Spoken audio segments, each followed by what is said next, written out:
All right, get started. Work machine. Started now. All right, welcome to another episode of Morelia Python Radio. This is episode 591. Tonight, we're talking with Stephen Katz of SBK. Oh no! Oh no! Jesus! Oh no! It went. It's Why did I say SKB? I don't know. I don't know. EB? I don't know. I don't know. SKB Reptiles. There we go. Oh man, we almost have to do that It's all only, over like again. 3 letters. Know. No, it's too late. Keep going. Keep going. Just keep going. So we haven't had Stephen on in a while. No, it's been probably a few years, but I saw him posting a bunch on. Well, I haven't been on social media until recently. And I just saw him posting a bunch, and he's got some killer animals. And I said, Stephen made carpet pythons. Stephen made a grave mistake, and he drew our attention, which is a terrible thing to do, and results in you ending up on the show. So, good job, Stephen. You caught Eric's eye. So, well, I mean, he has some of the nicest IJs. I mean. That's right. We're calling them IJs this show, Owen. Yeah, we have to. We've been told that was a guest requirement. In honor of Stephen, we're calling them IJs. I'm sure we'll get a lot of grief after that. If we're going to get lumped in with certain other people that are not allowed to be mentioned on this show 3 times in a row, like it's, my God. Is there anything you want to hit on before we bring them up? I had fun at Hamburg. I got to see a lot of people, got to talk to a couple people who came up to my... Did you vend or just went I did. I vended. I was there. People came up and were asking me about snakes. It's funny because several times people were like checking out the snake and they're like, your voice sounds familiar. Do you do podcasts? I'm like, I do. And they're like, which one are you? I'm like, not Eric. It's like, I'm not not that one. But that was cool. I was set up next to Jason Balin the whole time. Oh, nice. Yeah. So he was there, which... What? There's a new edition. What did you get? Hypo Tiger? Wow, I didn't even have to say it. I mean, it's not my fault. It's not my fault. It's not your fault. It's not my fault. It's not my fault. So last year at Daytona, I got a hypo from Kyle Harper and Jason Balin. The two of them do breeding stuff together. And this one was a product of two hypo tigers bred together, and she was one of their offspring. This is actually from Balin, where it was a tiger, one of his tigers bred to a hypo tigers, and he produced this guy. And I mean, he is a hypo tiger. Like he's got stripes, which I mean, you put a tiger. He's like a legit hypo tiger. He's a legit hypo tiger. My girl is like a hypo lesser tiger. Like I imagine she's got the goods, and I've seen her parents. He's got the stripes, and I'm like, Do you have a picture of it that you can share? I don't have a picture of him. I don't know why. I didn't take a picture. You didn't come prepared. I'm horribly unprepared. So I will try to. It's a lot of bad prep going in this show, man. It's really not doing well. It's not great, man. So I mean, this is off to a poor start. So what about before we just real quick, what about the clutch? How is yours turning out? I have a pair from that clutch. How are yours turning out? They get a lot of black. Oh, you mean from the just the one that I did, the hypo, your hypo to my tiger. Tons of black on them, like on the kids that I'm getting rid of, and to the point where I don't even feel comfortable saying that they're hypos because there's just so much freaking black on them. The one male that I kept has great stripe, tons of red, really nice red, because their mother must have had a red somewhere in there. Like it's right. And the female I'm keeping looks like, I would say, an ugly caramel. Really? Yeah. So this is real quick. I'm going to show you this just so you can see what this is. One of them. And that's what you're talking about with the dark. Yes. Yep. That's what my girl looks like. Yep. I wouldn't say that's hypo. I can't. Right? I can't. I'm selling them as normal coastals. Yeah. And then somebody's gonna get lucky. You know what? Exactly. I'm selling them as normal coastals. You breed them together and a hypo pops out. Congratulations for you. Yeah, you won. You won. I'm still a pretty carpet. It's a I like gorgeous the carpet. 2 hearts on its head. That's the head stamp and then the colors on the side. I've had so many caramels that look just like this. This Just end like of the this. tail is kind of like tigery to me. Yeah. But that's really about the extent of it. But I can't do it. Now, the female I got from Jason, she screams hypo in the sense that you would expect for a hypo. Like, you know, she actually looks the part. And so does this boy. No black on them.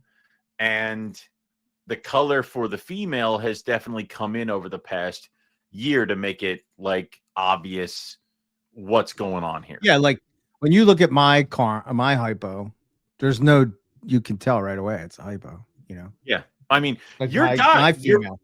Your female. Your boy that I have here, he's got no black on him, but he's got a ton of tannish stuff, and he doesn't look like she does, like my one female. Let me see if I think I got a body picture of her right here.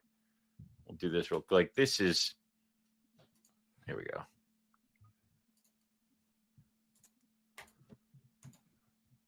All right. We got to get the coastal talk out of the way. We got to burn it all off, and then we'll talk IJs. There's a method to my madness. Yeah, if I get Owen thinking about tigers and hypos, he's happy, and then, you know. so I just, that's my female from Kyle. Yeah, that's a hypo. That's a hypo. That's Cyrax. That is a hypo. The male, he hasn't gotten that color yet, but you can see the stripes on him. Basically what I would look for in a really, really good super caramel is what I'm looking for. And he's got it, but the color's different.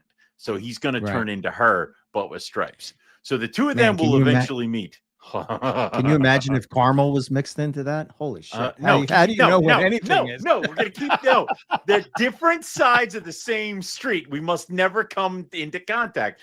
The hypos are going to go this way. He's going to go that way. The only thing is that because she looks kind of like a jag, there's no jag in her.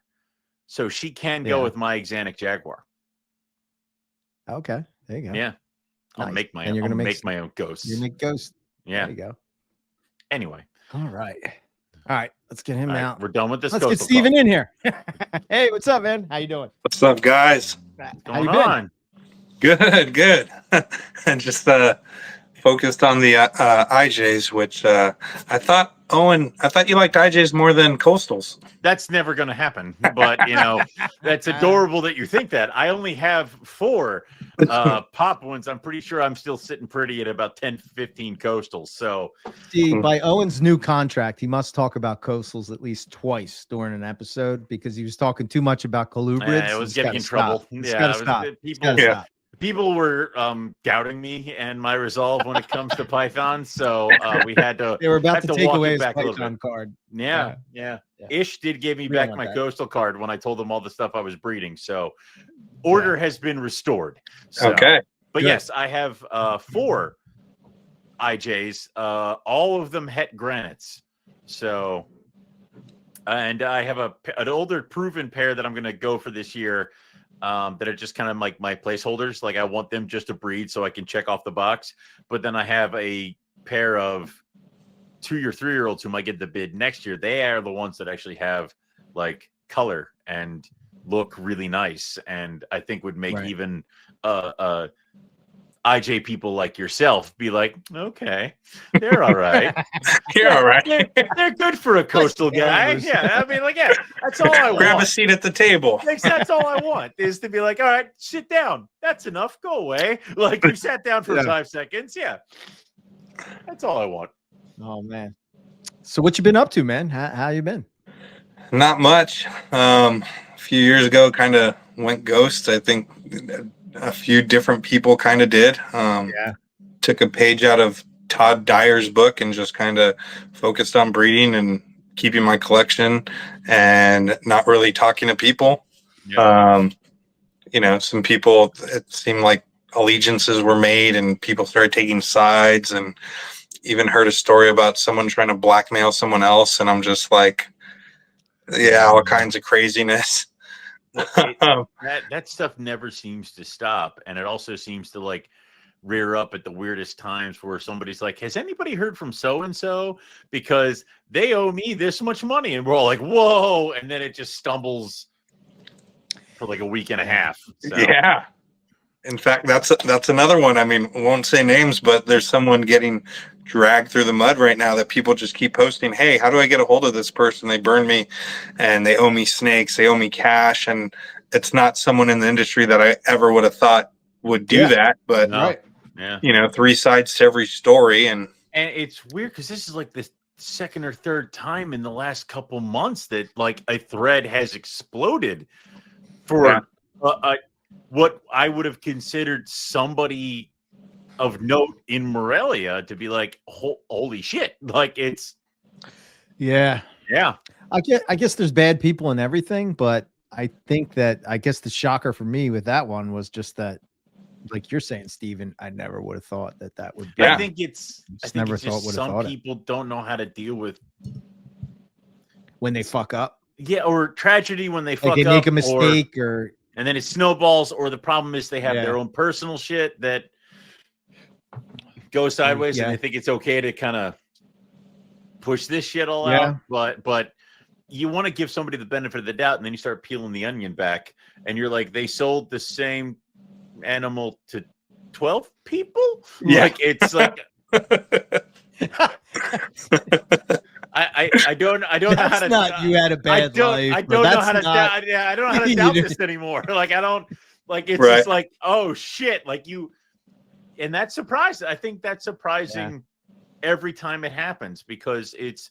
I think at least with me, it's like you kind of inherently want to trust people that they're not going to be complete, you know, and do all that. But it's just so weird. Yeah. But yeah.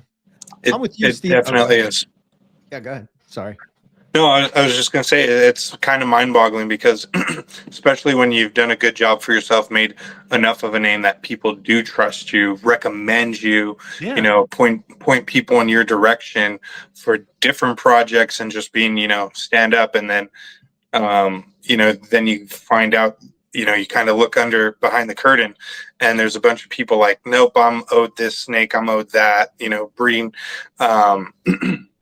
breeding loan went south, sent money, never got it, got excuses. And it's just like, you know, at some point, you know, one person, it's like, okay, there's 3 sides to every story.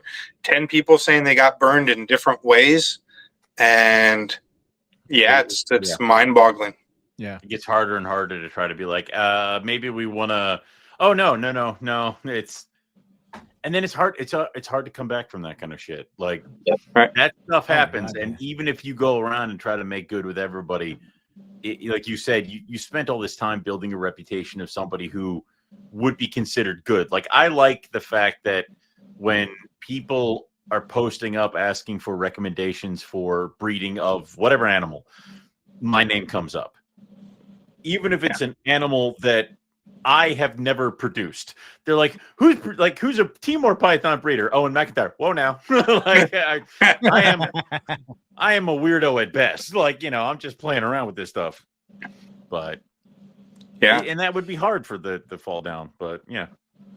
I mean, something like I'll share. And I forgot who it was, but I think it might have been like Billy Hunt or Jacob Bratz. I sold them a snake, and I think it was like I was working my own little tiger IJ project. It was like a tiger hedizanthic or something. Mm-hmm. And I sold them I think it was supposed to be like a female, and they grew it up. And when they went to breed it, it was the opposite gender. And I instantly went to my holdback and sexed it. And I had just swapped labels or something simple, but something dumb that derailed both of our projects. And, you know, to save face and make it right, I just sent him my holdback and said, here, just keep working the project, like enjoy them both. Right. You know, and that's awesome, man. It wasn't something like, you know, I wanted to take the other one back and still keep working it, but it was also, you know, Nito was crazy. I didn't want to chance it. And so I was like, I know my stuff's good. Let me just send you this animal and you keep working it. And it was, you know, I had to take care of my name and reputation, and I felt that was the best thing at that time. But that's, in my opinion, the worst thing that I've gone through in terms of screwing someone over. I haven't heard of anyone else saying that I've missexed a snake, and that one I'm not going to say I missexed it. I'm going to say I swapped labels. Yeah, that's better. Yeah. I swap labels all the time. It always seems to be the ones that I'm keeping, where it's like I had a tiger jag turn into a boy this past year, and I'm like, shit, well, that one's on me. Like, I produced it. But it to obviously something goes wrong, I will move to make it right to the best of my abilities. So yeah, I mean, that's how it should be, right? I mean, it's not everybody makes mistakes. It's the reaction to the mistake that usually causes the drama, right? Yeah, exactly that. Yeah, I think that's the thing is, none of us are perfect, but how do we come back from our mistakes? If you reach out and you say, sorry, I screwed up, how can we make this right? Talking to the person, like what does what's good in your mind, right. And it may be unreasonable, but can you talk through it? Can you figure out, that common ground? And I think that could be said for a lot of things. I mean, just so much going on. I mean, we're in the groups, and you see people start bringing in, which president they voted for and stuff. It's like, we're keeping reptiles. Yes. This is to run away from the real world. Yeah. Please stop bringing the real world into my reptiles. Get out of here. You. Like,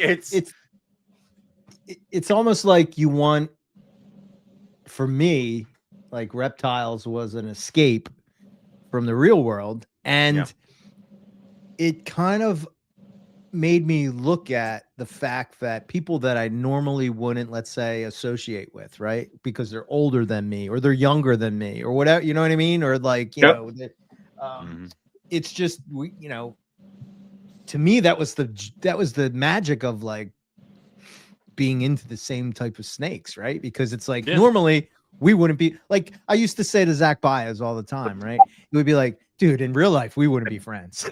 We don't agree on things, like politically, but because we had the reptile thing, we could talk to each other and have a conversation because we both knew that we were both good people. It's not like we're bad people. We just disagree or have different opinions on things and stuff, and I think that the reptiles was a way to see people as people, if that makes sense. You know what I mean? And not as the enemy, but then I don't know, for me, similar to you, I just got sick of the drama in the hobby, man. I just couldn't take it anymore. We're arguing about,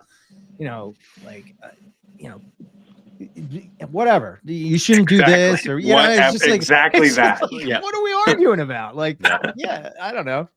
Oh, there was also like battle lines drawn, and like we've talked about with even we were talking about Papuan versus IJ. The battle line is drawn, and you must choose a side. I'm like, I don't care. Like, I don't.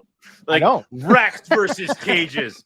I have both. Like, heating UV lighting versus panels. You must choose. And I'm like, but I see the effects. Like, I see the appeal for both. Why can't we just do both? There's a lot of that stuff, and it's hard to get past that stuff. So, what, Steven, in your mind, what would be the argument to be pro? You shouldn't call it this. Like, what is that argument? I can't figure it out. Like, if it's a common name, what difference does it make? Exactly that. Especially when you're talking a common name. Like, is it a royal python or a ball python? It depends on what part of the world you're from. Right. Yeah. You don't see people like, you called it a royal, you asshole. Yeah. I don't know. I think the only time it would really matter is maybe talking, scientifically to an educator or something of that nature, like somewhere where it matters. It's going to get put in a book and published, and it's, to teach a future generation, something of that nature. Right. Or you're talking to a doctor and maybe medicine's involved, right, like a vet. Right. But otherwise, we're talking common names. Right. Right. And they're not corn snake, rat snake, fox snake. You know what I mean? They're not the only animal that has multiple common names, because it's like, how many times is it like it's the Apodora python, Papuan python, or Papuan olive python? They're all the same damn thing. Timor python, lesser Sundus python. They're all it's that kind of shit. Like, why can't it just be? It's a Papuan carpet or an IJ. Like, you just bounce off of it. Exactly that. That's it. That's it. What I find more funny is that some people will say Papuan python, referring to a Papuan carpet python. No, goddamn it. Exactly. Those are different. That's different. No, that's now you've gone too far. It's, you know, I troll and I'll put like PCP. And I'll put I don't do drugs or something of that nature, or they're not for me. But it's just like, again, I'm trying to have fun. Like that's what this hobby is. I know, I've made money, I've done well in it, and other people do this for a full-time living, and that's great. But at the same time, like, we could still have fun. Yeah. And it's funny, Nick Mutton, who doesn't argue with anyone. Right. No, he's not a. When we talk, he jokes that, all right, he will call them IJs and I call them Papuan carpet pythons. So we flip for each other during the phone call. Again, because it's fun. Yeah. Like, yes. If I can't have fun with this, then it's just another grueling job that I already have. And I am not going to enjoy it. Like, that's why it's like, I think talking to people and they ask me why I have the animals that I have, I'm like, because they interest me. If they don't interest me and I'm not having fun with them, I don't want them. Like, they're not here. Like, why don't you do Western hognoses? They don't interest me. I don't know why they don't interest me. They just don't. Like, it's and having to watch people at reptile shows work with animals that they're necessarily not there for. It's just a snake in a bin that's sitting on their table that they're trying to sell. It just sucks the joy right out of it. Yeah. I think you and me, Steven, can relate to the fact that, years ago, nobody gave a shit about IJs. And it was like, well, I'm going to say that they're definitely more popular than they were when we started MPR. Yes. Sure. You know what I mean? And, I don't know what it was. I think for me, what it was about, I'll say what it was for me. And then I'm curious about you, Steven, is like going up to Luke Snell's place. And that's what he mostly had. He had like some red coastals and some chondros, and the rest were IJs. So like, I'm just looking at it and he's telling me about like what his breeding plans are, and he's got all the lineage, and I don't know, man. It just was like, I was like, this is cool. Anytime I talk to a ball python guy, they're like, I'm breeding a pinstripe to a pastel, and, and that was the extent of the conversation. But this was like, I see this little bit of yellow in the thing, in the pattern. I'm going to try to breed that. This one's more orange. This one has a less pattern, all these different things. So it just kind of stuck to me. And I never am of the belief that, like, you do what you love and people would be attracted. There's going to be other people out there that are into the same things as you. You just have to find those people. So if you're the one that's banging the drum, like, these snakes are awesome, check them out, give them a chance. Yeah, coastal carpets are cool, jungle carpets are cool, they're beautiful, blah, blah, blah. But check these out, if you want to get into something that maybe somebody's not into, or be on the ground floor as you would, you could probably do some selective breeding with these and go in a million different directions, as we all know. So I don't know. That's kind of what it was for me. And then, I was like, damn it, I'm gonna make people like these snakes if I have anything to do with this. I am surprised that it took that long for a lot of people to jump on that bandwagon, being that colors and mutations. Well, there wasn't a lot of animals. Well, yeah, but it also, there wasn't a lot of breedings at that time. Right, but it also had proven already that you could alter the colors of these animals by breeding with jungles, and there were so many other colors available with IJs. So I'm just surprised it took that long. Yeah, I think it was, you guys have a voice in the community, and it took so long because, Eric kept trying to get Owen to get them, and Owen was fighting it. Yeah, so it is. But that is a weird way of getting around for it being my fault, as opposed to y'all bought them all and then just went, these are good, and didn't breed them like you should have. So yeah. No, for me, what drew me into IJs was, I remember actually Rory Gresco, who he's known for Amazon tree boas these days, but he breds his IJs, and I remember seeing his incubator, him incubating the eggs, and they hatch out, and they're these bright red little worms, and I'm like, that made this, like, what, how? And then he's like, yeah, they're gonna grow, and then they'll change, and then they'll look like that. And that's when I learned, like, carpets start one way, and then they have their ontonic color change, and it just blew my mind. And I said, I have to have these. I have to. And I ended up getting, some Bredli first, a pair. But IJs were the ones that, like, I didn't even know what a jungle was. Like, IJs were the thing that I discovered. And it's funny because most people are like, no, diamond python jungle. Like, that's what got me in. And I'm like, no, but IJs, like, that's what got me in. Which makes sense, for where I'm at today. I think it's just that love and passion. And I could agree, Eric, there was a time where they really were just considered like a junk snake. And, you could find them for 60 to 90 bucks on kingsnake.com, which, kids, that was a website where you used to buy and sell reptiles. And it just, snowballed for me. And yeah, here we are now. What's your collection like now? So I was just chatting with someone, and over the last like 5 years, I've posted ads, and like, this one's available because I need more room for IJs, and like it's a joke, but it's pretty accurate. I always say, if you keep count of your collection, you're a hoarder.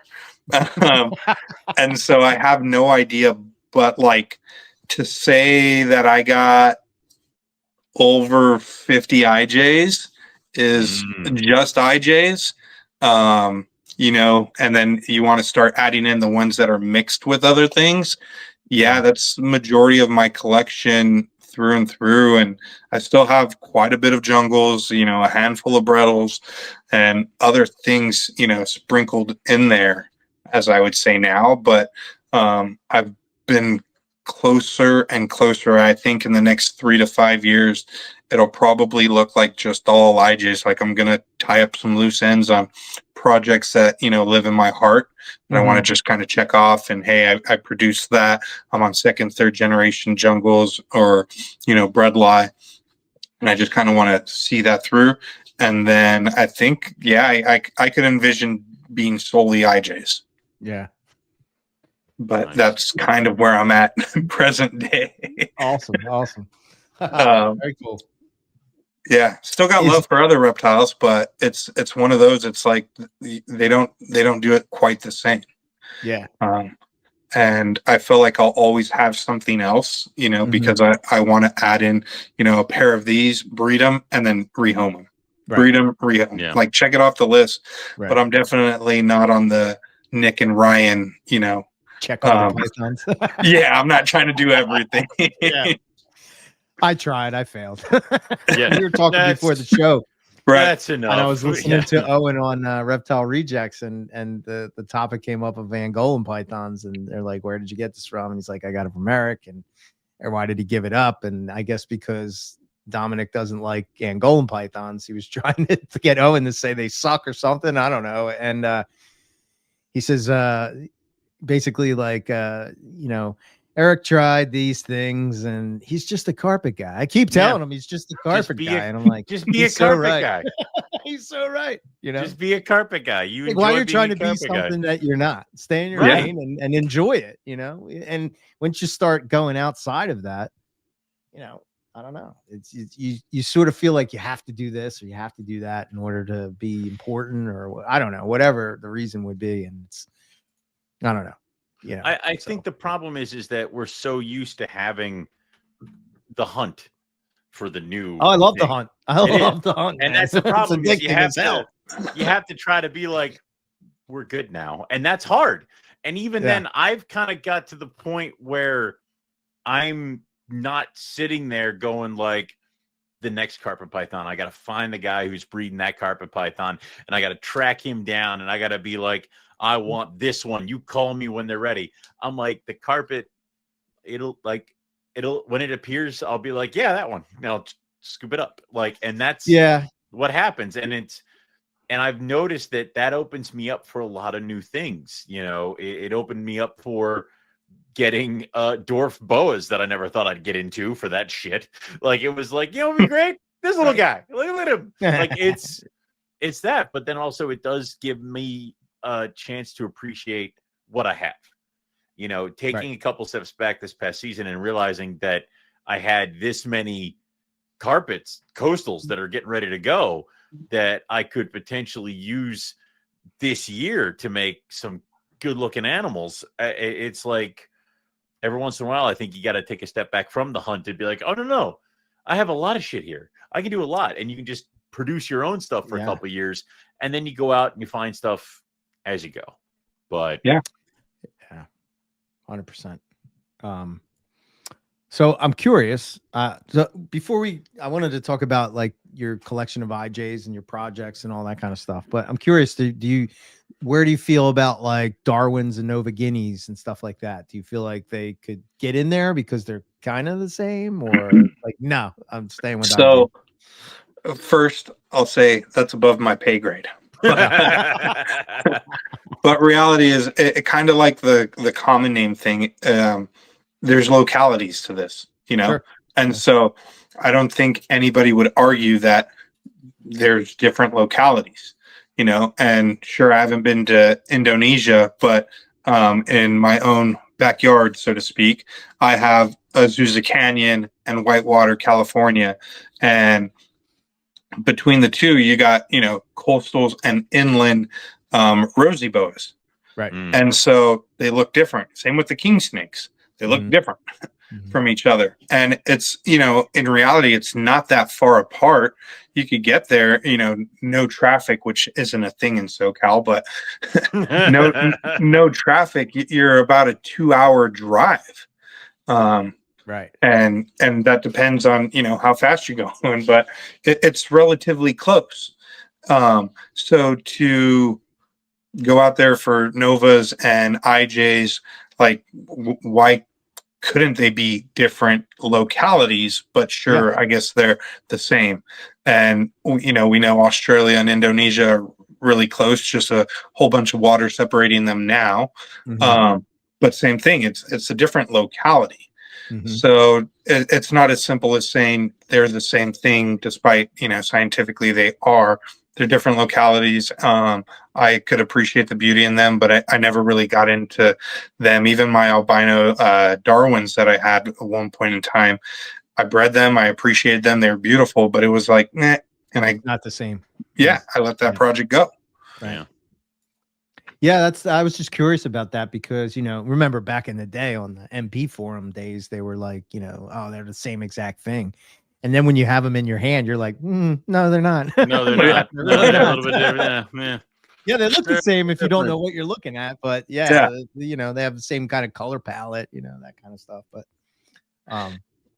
yeah. What's that movie, The Interview? Same but different, but still same. Still same. Yeah. So talk to me about. So I know you personally have imported IJs into your collection, and what's that like? What's that process like? Yeah. Fun but not fun. So that makes sense. There's gonna be the PETA type of people that, you know, hear when I say not all of my imports have been able to thrive. I have lost some that were really cool, really beautiful, like next level stuff, and now there's only an image that exists of it. And so some of them just they don't take off, and it's for different reasons if you ask me, but I've had my strikeouts.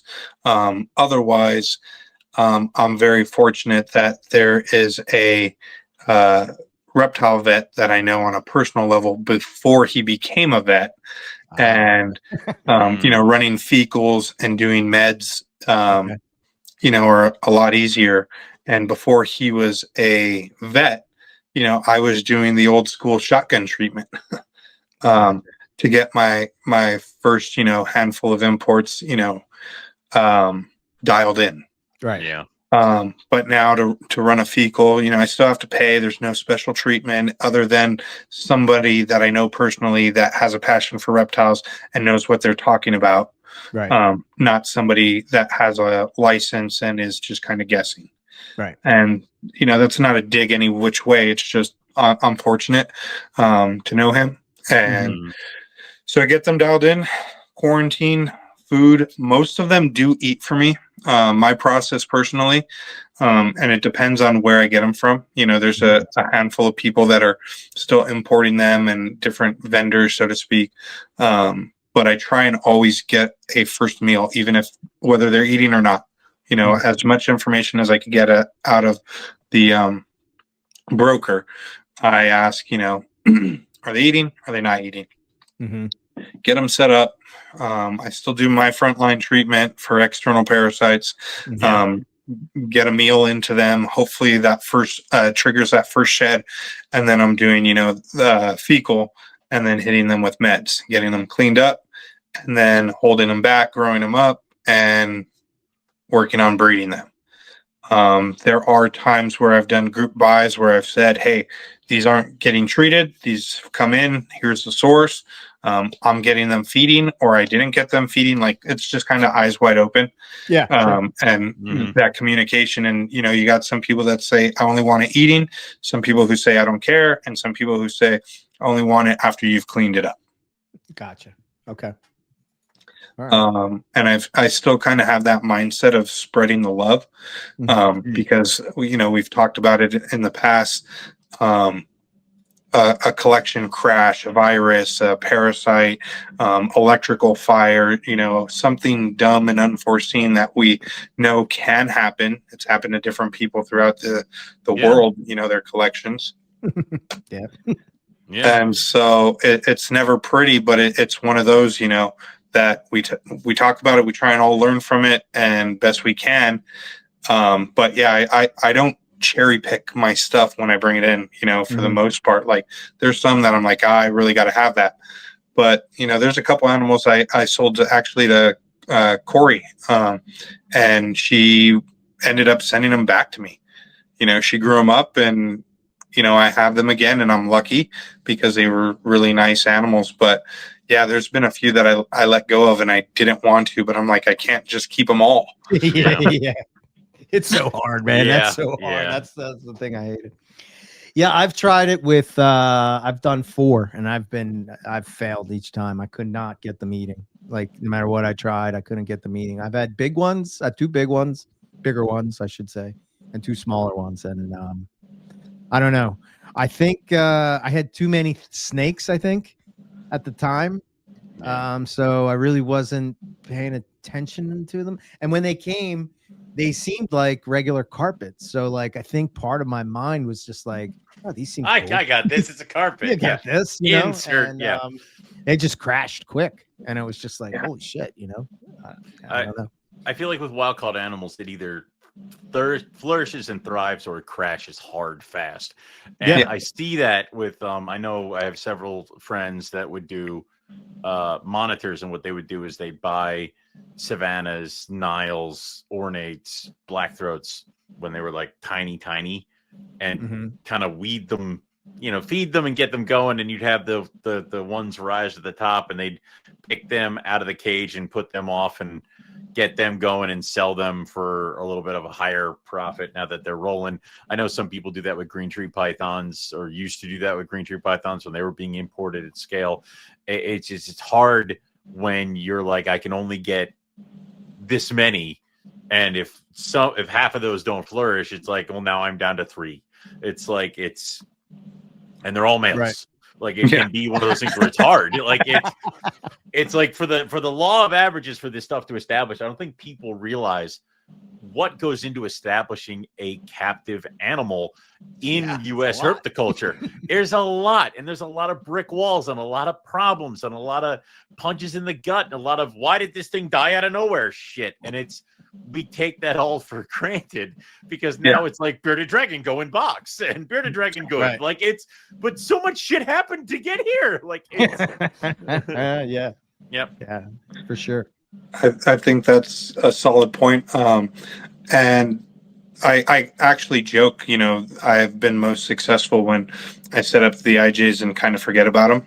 Yeah. The imports, make sure they're hydrated, but just set them and forget them. Yep. But the reality is, I think, how much of our success will come from whether the person collecting them. And that's a conversation, another conversation, because, there's laws and things of that nature that we could talk about. And when you talk to the people importing them, here's what's the law, here's what's reality, and somewhere in between is kind of exactly that. Right. But, how many of these animals are getting pulled from a bush, thrown in a backpack, and the person's hiking for the next 5 days, 2 weeks? Like, how long is the animal stressed? No sunlight, no water, no nothing. And is it being thrown in with multiple animals? And so even more stress? Are they biting each other? I mean, there's all kinds of variables in that regard. And so whether the animal thrives or not, I think also has to do with the farm that's collecting them or breeding them, and how that starts. Gotcha. Yeah, I didn't even think about the whole backpack thing. That's a really good point. I mean, they're in a I've bag been out for a there while. Herping, and and it's did it get found on day one or the last day on the way back? Yeah.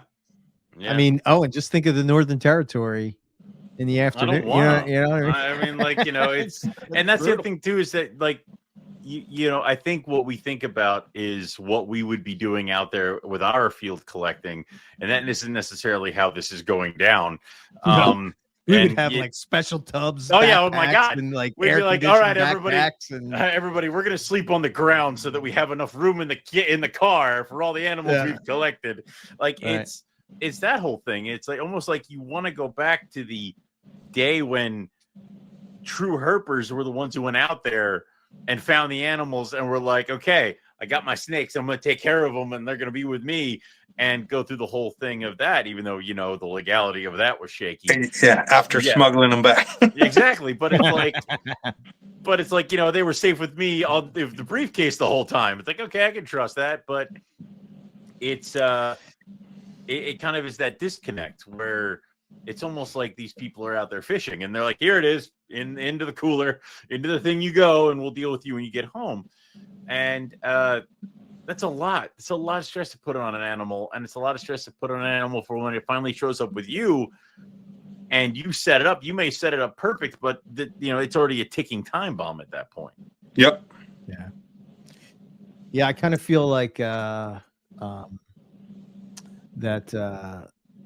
well, I should ask you this first.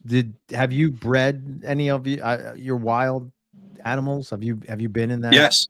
So you have quite a few now. So that one of those first clutches, actually, we talked about it on a podcast, a wild caught by wild caught, and the number of like how much you're going to charge is like $1,000 a snake, and it's like probably not. And then you ask the question like, well, why not?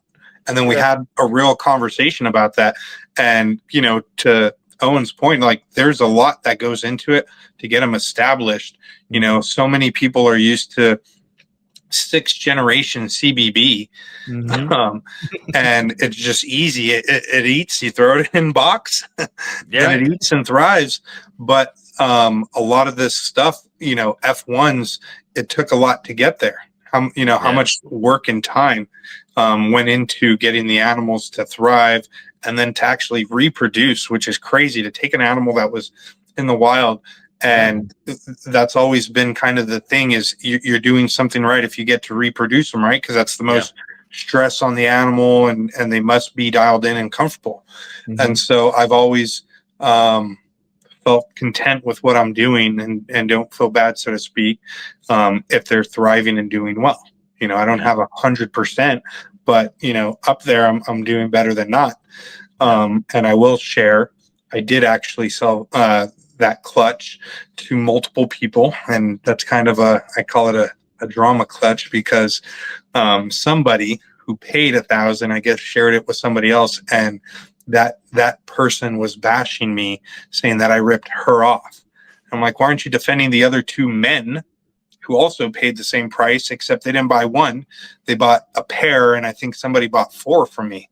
You know, and there was a slight discount for the multiple animal purchase. Yeah, sure. But you know, Captain Savaho, go talk to them too. Right. It wasn't because she was a woman, it was because of what the clutch was. Yeah. Right. I mean, it always seems like somebody's trying to knock it down, and it's like breeding something that is not routinely bred in captivity. And I'm going to lump the IJs in with it because they're wild caught IJs, and that it's a little difficult to do that. You don't see that many pure wild caught clutches from unrelated animals produced. It's hard to do that when animals are still readily being brought in and or produced in the country, because then it seems like when I produced the white lips, I slapped $1,000 per white lip because there's a lot of shit that went into that. It is what it is. And I still got told, people were like, oh, are they the expensive white lips or the cheap white lips? I'm like, they're white lips. Like, I mean, and it was that whole thing where people are like, well, if they were black white lips, I maybe would do that. But these are just gold. So I'm like, there were maybe like what, golds. 4 clutches? They're so much better than they're like black. 4 or 5 clutches in the country. Like, what are you talking about? This is what it is. And people try to do that, I think, one, for their own ego, just to knock you down a peg, to make themselves feel a little bit better that they were the ones who didn't do this. And then the other part is because they don't want to pay that much money. They want it, but they don't want to pay that much money. So they're trying to knock it down. So why is it okay to sell patternless black snake or yellow snake for $1,000 from the same continent and area? I think, but you can't sell an IJ for the same. I call bullshit. It is bullshit because the same thing goes unrelated carpet pythons. Right? Come on, man. Like, that's what it is. Here? Like, that's the whole both point. Parents wild caught. Right. Unrelated. New fucking blood. So the problem is that a dream that we talk about it all the time. You hear it on Facebook, you hear it on podcasts, you hear it on our podcast. Our gene pool sucks and we only got what we got and all this stuff. And here you have it. Like, you can do new it. Genes, and new what blood. are you doing? It's $1,000 for a chondro. Yeah, they're beautiful, they're pretty. Yeah, but there's a lot of people that think IJs are pretty too. I mean, they there's are 2 of them right here. You know what I mean? I would much rather have an IJ than a chondro. Sorry, I just would. It doesn't mean that chondros suck. To me, I'm more attracted to the Papuan carpet, IJ, whatever you want to call it. Whatever makes you feel good. I went back there, Steve, a little bit. A little there. He's slipping. We're losing him. Get him back. I think you as a breeder can charge whatever the fuck you want for every animal you have. And if you can justify it and people agree with you, they'll buy it. If you put it up there and nobody buys it, then you can go maybe I gotta do this or do that, or I don't care. I'll hold on to them until somebody comes and gets them. Like, I brought a Macklot's python with me to the show on Saturday, and somebody's like, captive born and bred or wild caught? I'm like, she's captive. Who produced her? Friend of mine produced her. Would you give me a special price? I don't know who you are. Like, no, why am I doing that? Like, we just met, and that's a fair price for a Macklot's her size. So the answer to that is no. You sure? Pretty sure. I'm pretty sure. And she didn't sell. I don't care. She'll stay here. Like, I'm not in a thing. So to make a seller try to feel bad about a price you put on an animal, especially a project that you worked your ass off and got results, I don't like that. I don't know why that is a thing. I mean, if they don't sell, then you have your answer. Take a step back and you say, maybe the price is too high. You know what I mean? Because people are only going to pay if they want it, they're going to pay what they're going to pay. If they don't, but people were interested and people bought them. Mm-hmm. So I know we dance around the whole thing of like putting a giant price on an animal, selling one, realizing that you've only sold 1 out of 12, and then slashing the price to get rid of the other. That I think is the bad part there. Yeah, it was the worst. I think is bad. Never. That goes with the beginning of the first show. Guy. I think the first guy can get mad because you did that, but I just think people aren't prepared to hold on to animals as long as I think they have to. Yeah. I think if you're on that note, if you're going to do something like that, you better send that guy some money, like the difference, or another animal, or another animal. Yeah. Like, I'll give you. But that's insane. Yep. So me and Luke Snell what was it? I don't know. Whatever the first time we did Tinley together, it was the first time Darwin carpets were available. Many moons ago, we both of us paid $5,000 a pair for a pair of Darwin carpets. Right? Jesus Christ! $5,000. Albino? I'm gonna throw up. No. They were Terry Phillips, unrelated. He wouldn't have done the albinos. He doesn't want the albinos. Here's the thing: as a carpet python guy, right? If you have an unrelated Darwin bloodline, if all of a sudden, Owen, an unrelated coastal carpet came in and was available to you legally, would you be like, $5,000 is too much? Hold on.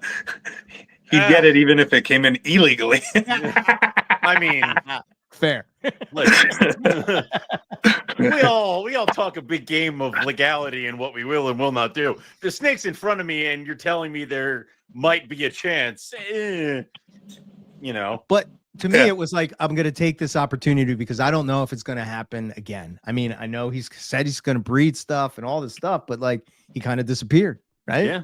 He kind of just fell out of the hobby, and that stuff happens. Like he's just like, he pulled back, you know, and immediately the price dropped in half, just half like that. Yep. By the time we got to Tinley to pick them up, the price was in half. So it was 12. No, what would that be? It was like 3,000 a pair, 2,500 a pair, something like that.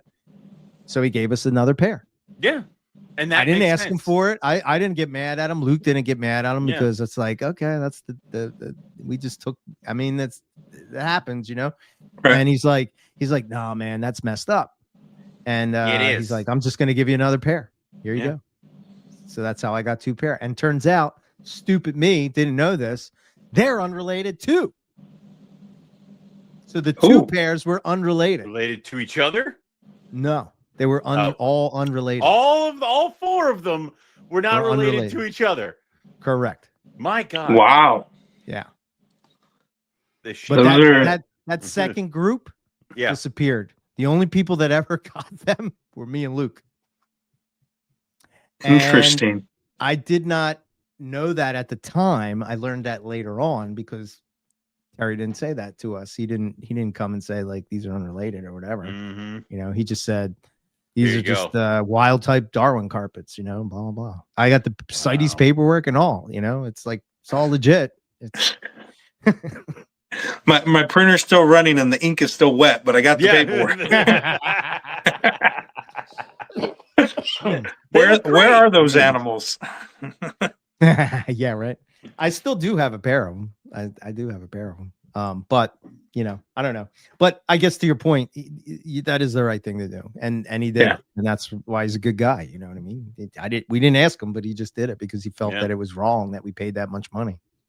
And then I felt bad because it's like, you know, you could have sold them at Tinley or whatever, but it is what it is. So well, but that's again, you do that because then you cultivate the relationship that I did right by you guys for this thing, and maybe you'll come back later or other or stuff. Talk about it in a podcast many moons later. Many moons past when I'm not even doing it. Yeah.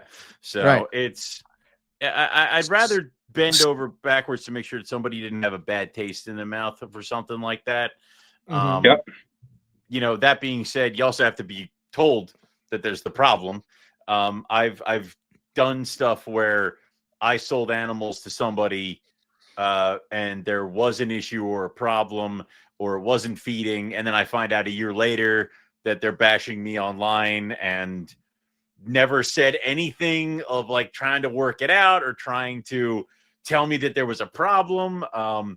My favorite is I sold a pair of bredli at Tinley and the guy had issues with them feeding after he got home, went online. Everybody's saying, he didn't mention my name, but I know what was going on.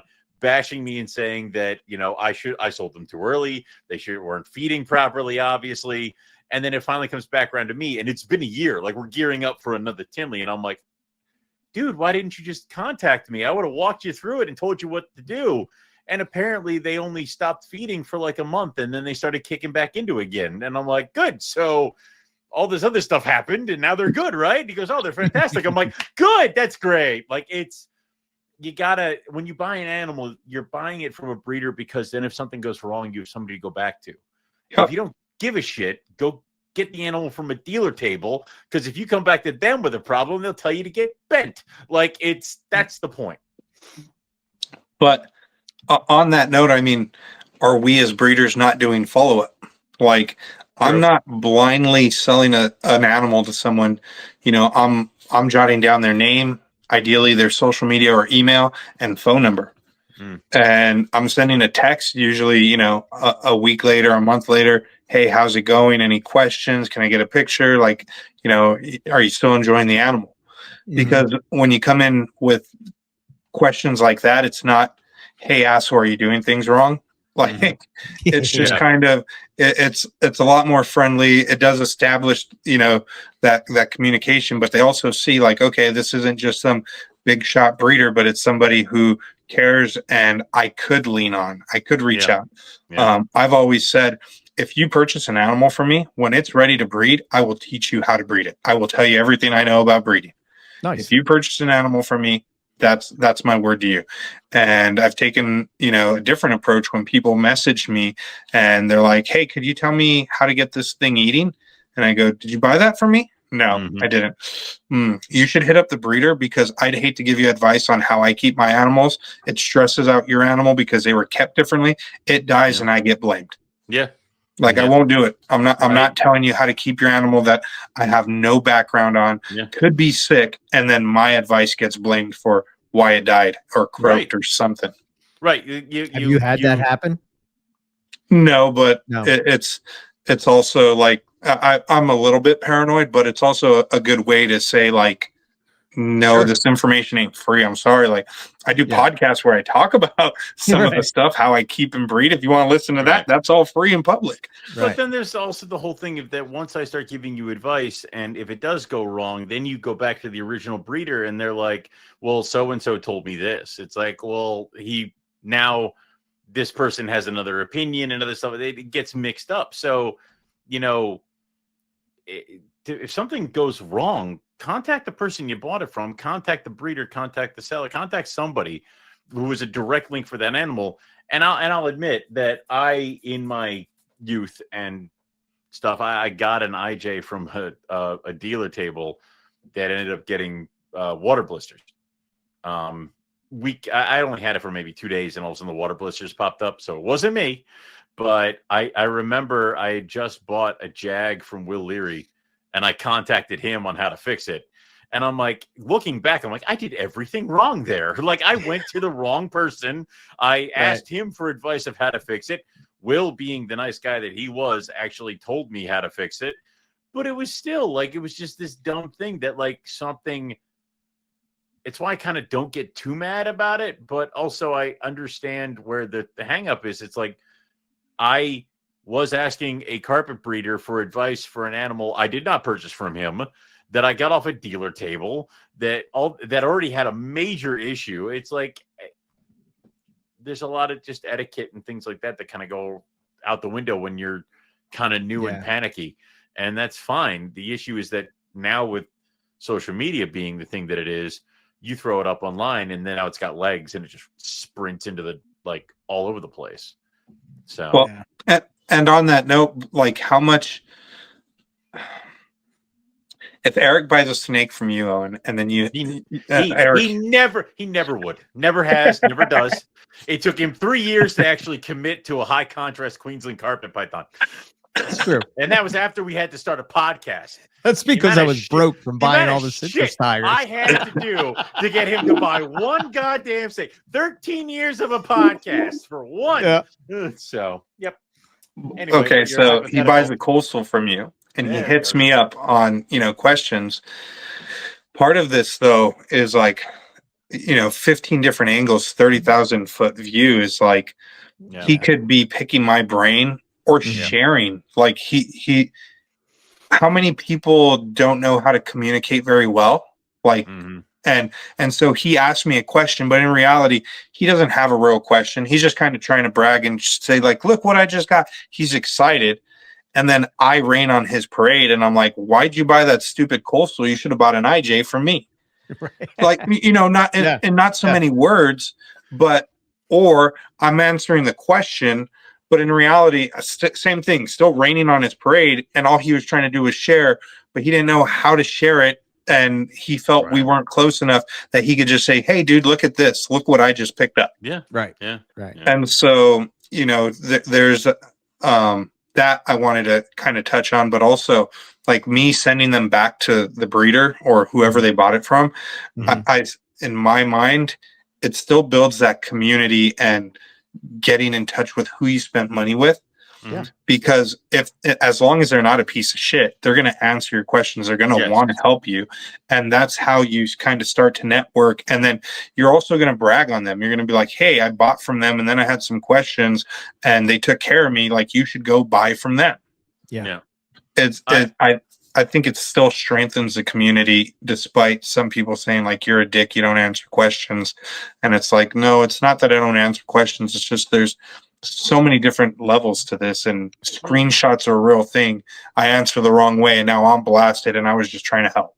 Right. And also there's more avenues to help with going back to the original breeder of like, because I usually have the thing of, as long as everybody parts ways in good company, or at least okay, you may never want to do business with me again. And I get that if something goes wrong, but as long as you don't have a bad taste in your mouth and aren't going to decide that you need to bash me to everybody with ears, fine. Like, that's how it goes. I had one guy buy a carpet and it got to him and it apparently showed some signs of an RI, and she was fine slamming food when she left, all this other stuff. I'm not even going to question it. You want your money back? Okay. Here's a label, send her back. Here's your money back. She comes home, give her treatments, keep her in quarantine, get her eating again.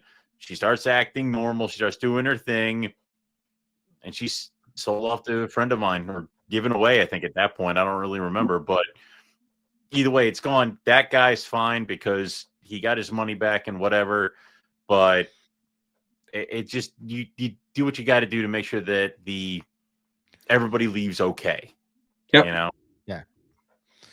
What's your feeling on, this is sort of a little different type of topic. And I agree with you, Steven. It's like, should your loyalty be to the people that are your customers, or should the loyalty be not to say that you can't help anybody, but at this day and age, let's be honest. Do you really need to talk to, there's so many reptile podcasts and YouTube, and you can just look it up and listen and you can get some basic information. But a topic that I'm sort of like thinking about, maybe for NPR or whatever, but like, what about the new people coming in the carpet pythons?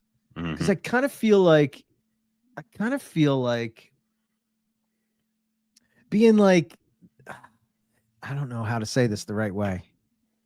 Do we come off sometimes as a little snooty? You do. I'm not. I'm a man of the people. And what I mean by that is, like, I think of like somebody that's like, and maybe what you just said about the person that's just wants to, like show off their snake or whatever.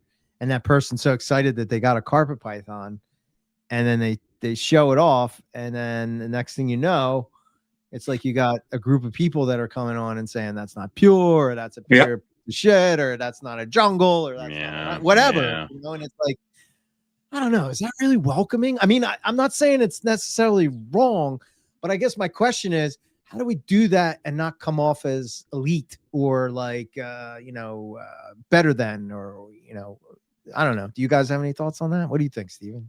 How's that? I think it's exactly that. Sometimes too much information, too much knowledge isn't necessarily power. I guess it is, but used in the wrong way. But that comes down to a communication thing. sometimes we respond and I'll often put at the end of my typings, like, hope this comes off as helpful because it's hard to read tone. Yeah. And sometimes when you're stating like facts, it just sounds like you're just talking at them. And it's like, no, I'm literally stating a fact. I'm in no special tone. It's like, I'm just trying to get the information across. Right. And, I relate that in my own personal life. I tell people all the time when they ask for advice, and I'm like, I hope this doesn't sound bad. Like, pick up the phone and call me. Yeah. I rather do a phone call, especially with me being busy. It's so much easier to just answer this over 30 seconds of phone conversation versus typing this novel. Yes. Yeah, it's kind of like, I guess that makes me think of the point that I was there. Like, your loyalty is to your customers. Yeah. We're not doing this as a job. This is sort of like a hobby to us all, right? Yeah. I mean, maybe it's a job to Owen at this point. I don't know. But I mean, at least the second one at this point, right? Like, yeah. But I guess, like, I think that's what I am like. This is what I don't like about selling snakes. It's like, I don't want to be the guy that doesn't answer the email for 2 days and get blasted because I didn't answer the email for 2 days. I cannot commit to answer an email because of my job. I just can't. I can't run the podcast and do my job, and I have a wife and I have a house and all these things, the responsibilities that I got to take care of. Yeah. I don't want to put myself in a position where I become, like we were talking about at the beginning, I become the guy I don't want to be. So I just don't sell snakes because I just feel like, it's much easier for me to say to Owen, and it's kind of why I kind of backed away from breeding, because it's like, well, what's the point of breeding if I'm not going to sell the snakes? Then I'm just going to have too many. Like, I'm just enjoying the snakes for myself. Yeah. I don't give a shit if somebody else has a diamond python. I have a diamond python. You know what I mean? Like, I don't know. I already have my diamonds. Fuck you. Like, So, like, but at the same time, I'm like, we have this group of snakes. We have an awesome community, I think. There's some stragglers in there that can be difficult at times, but for the most part, I think it's a pretty decent community. And then, like, how do you get more people into it if you're gonna come across all the time as like gatekeeping assholes? Jerk? Yeah, I guess hard. I don't know, and I'm not saying that we're necessarily assholes, but I'm just saying it from the perspective of the other person that's coming in to show off their snake. You know what I mean? Like, I don't know. I think it's kind of that spirit of intent. Touching on a few things. If you relate it to like the airplane, it sounds so blunt and messed up at an emotional level, but they always say, put the mask on you, then the child. Yeah. From an emotional standpoint, you want to take care of the kid and help the kid. But from a level-headed standpoint, you have to take care of yourself first, then you can help others. Yeah. Right? Otherwise, everyone's passing on the plane and everyone just goes toast. Right. Yeah. Yeah. So with that said, if you take care of your customers first, they'll talk about you in a good manner. They'll say, hey, my friend is getting into carpets. Can you talk to them? Can you give them advice, or can I pick your brain and then shoot it over to them?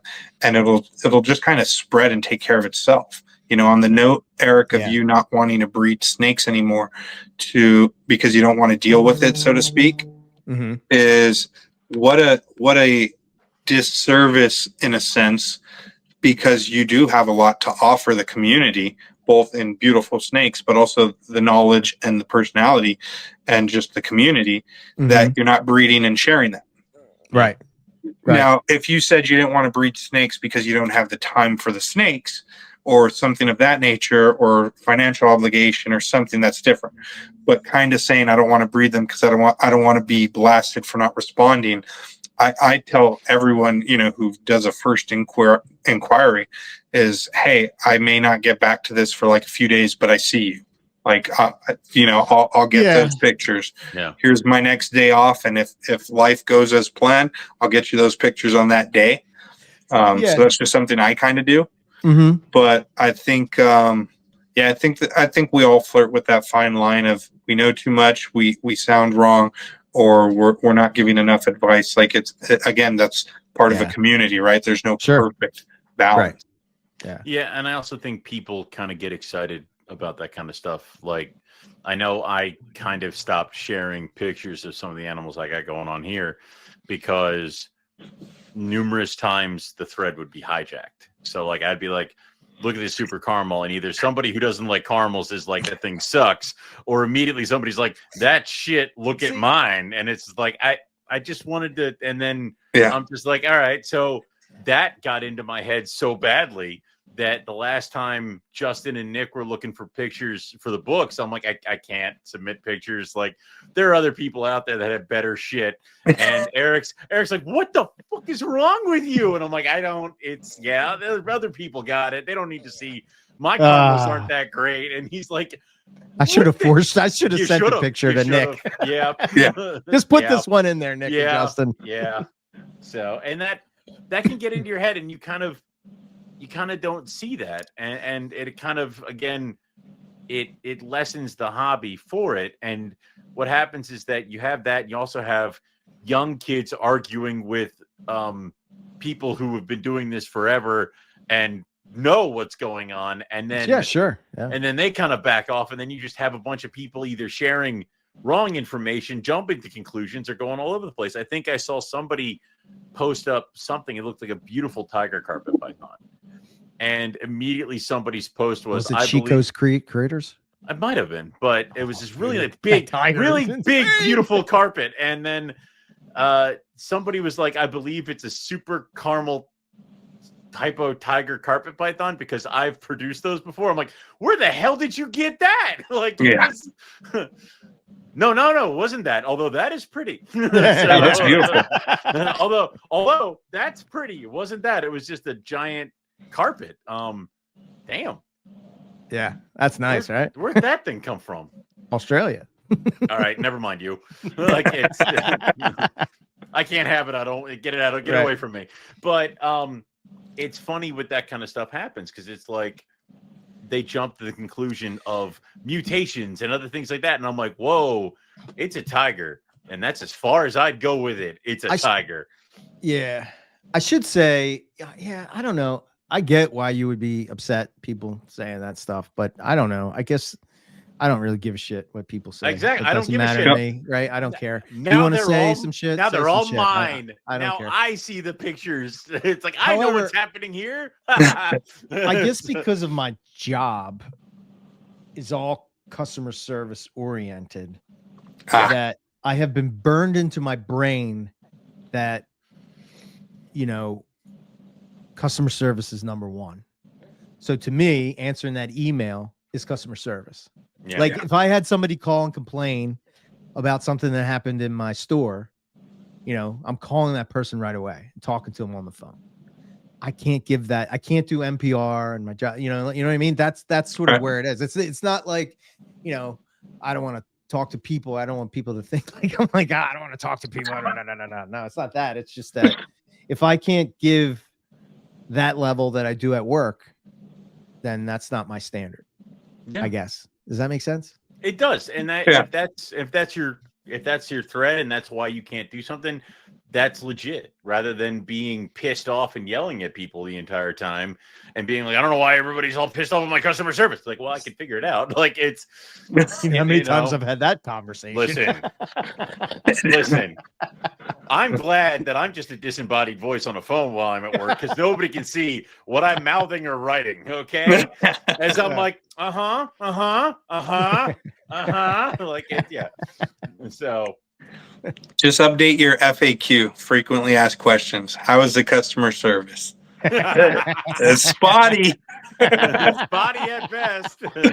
I will get to you. That's the thing, is like, you're in the queue.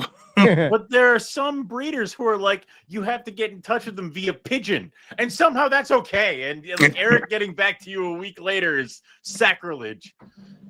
I don't know how. That's just my standard. People might not give a shit. You know what I mean? Like they may not care. I'd be like, okay, they'll text me in a week. Oh shit! Whatever. I asked you about buying a snake. I don't want to buy a snake. I'm past that. Yeah. I've changed my mind. Oh, I already found one. It's like, my wife said no. That's why I don't do lists, because by the time I breed it and get back to you, you're all like, oh, I bought a one-eyed one wild caught that has like half a tail missing, and I love it. I'm like, okay, like it's. So carpet python wise, the one thing I am curious about Have you seen any behavioral differences between the wild stuff that you're working with and the captive stuff that you're working with? Have you seen them, like, are they basking differently, eating differently, and feel differently when you're holding them? The wild stuff, I still think, soaks in its water bowl way more than the captive stuff. But I know people say that about IJs relative to the other carpets anyways. Yes. But a lot of my big adults don't. And when they're small, and I don't think it's a hiding thing. I don't think it's relative to the feeling secure, because I got little hide caves in there and different things, but they just love that water bowl. So that's still my personal experience in terms of differences. They're definitely, I would say, a lot more stealthy at times in terms of whether you're going to get tagged by them or not. Like I saw that one picture where it's like not a picture. It's like, oh yeah, that was pretty cool. I was like, wait a minute. Yeah, that one tripped me out because I was filming and she just didn't move. I was expecting her to move for a video. I was like, well, I guess that's kind of a cool video too. It was really cool. But yeah, I feel like the captive stuff, when you're going to get tagged, like it's cocking back, right away or something of that nature. I've had some wild caught stuff that I'm like ready to make a video and say, like, this isn't that bad. It's friendly. And then bam, like mid sentence, it just tags me or something. And I'm just like, yeah, you showed me nothing. You gave me no hint that you were going to just strike. Have they been feistier? Have you seen that, or depends on the animal? It depends on the animal, because I do have quite a bit of my wild caught imports that are pretty manageable and not striking and crazy. Right. I have something I've noticed that I don't know if anyone else has noticed or maybe commented on, but like when you're going to take a picture, if your camera has that like infrared, they pick up on that and they're striking at the camera. Oh, okay. So that's something I have noticed, and that's not necessarily wild caught. That's just all my stuff, because I've had a few different camera phones over the years, and that's something that I think I've picked up on recently, is that infrared going off, and they really dial into it. Okay, yeah, that makes sense. With the water bowl thing, what do you think it is? Why do you think they're doing it? Still haven't figured that one out. I haven't cracked the code. Me neither. I did hear somebody. You see it though, right? Oh yeah, all the time. Yeah, I don't know what it is. At first, I thought it was mites, and I was like, of course, we all do. Yeah, and I'm like, well, why are they the only ones doing it? And they're, wait a minute. And then I thought it was hot. It was too hot. But no, they're just like, I don't know what podcast I was listening to, but somebody had mentioned that. They're talking about how it floods out there at certain points of the year, and that perhaps they just have to be like that. You know what I mean? Like, so I was curious to see if it happens at a particular time of year. You know what I mean? Like when we're keeping them. I never thought about that. So interesting. That's something I'm going to try to pursue and see if there's anything there. I also like what Justin did about the waterway thing. So for all we know, they're like, holy shit, there's a shit ton of water here now. And it's like, that they want to be near the water because that's where they expect to be safe and for it not to be there forever. But we, being good keepers, keep giving it to them. Yeah.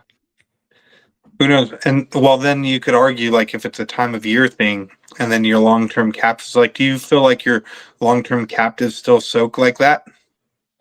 Like my adults? No, because I don't give them something to soak in. But, like the water bowls I have, they can't necessarily get into to soak.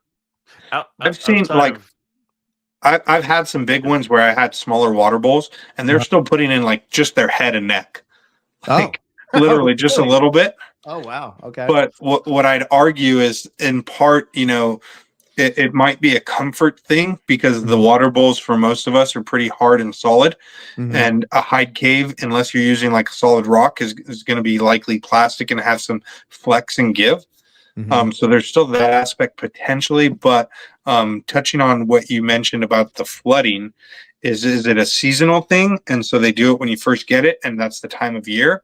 Or is it, after 6 months and they're established, then they're not doing it as much, or did the season pass? Right.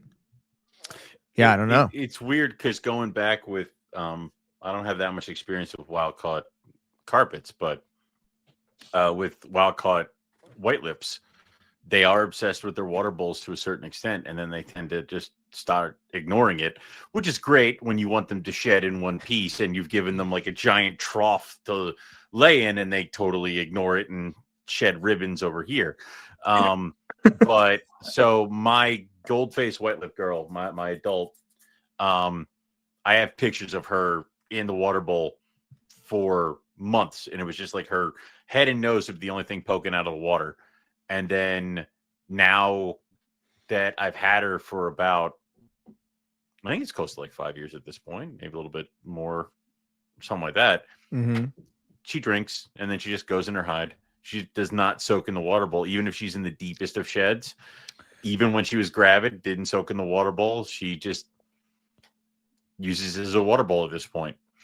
I guess the only other thing I could think of is like, what comes to mind. Like, I'm just thinking of, they say that, I haven't been to Papua New Guinea, but I've been to Northern Territory, and it seems like it's, from what I hear, it's somewhat similar, and I think of when we were in those billabongs, Owen, and it's like there's nothing, there's no water, and then you look at a picture of it 6 months from the time that you flooded, were there, and there's like, it's not the same place.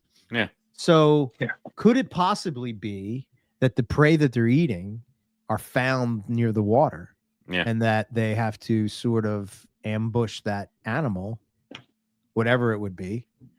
I don't know, because I do see it more with younger ones than I do with older ones. So that's what made me think when you said about your last thing you said, that maybe it is food, maybe it is something like that. I don't know, but it's good interesting. point.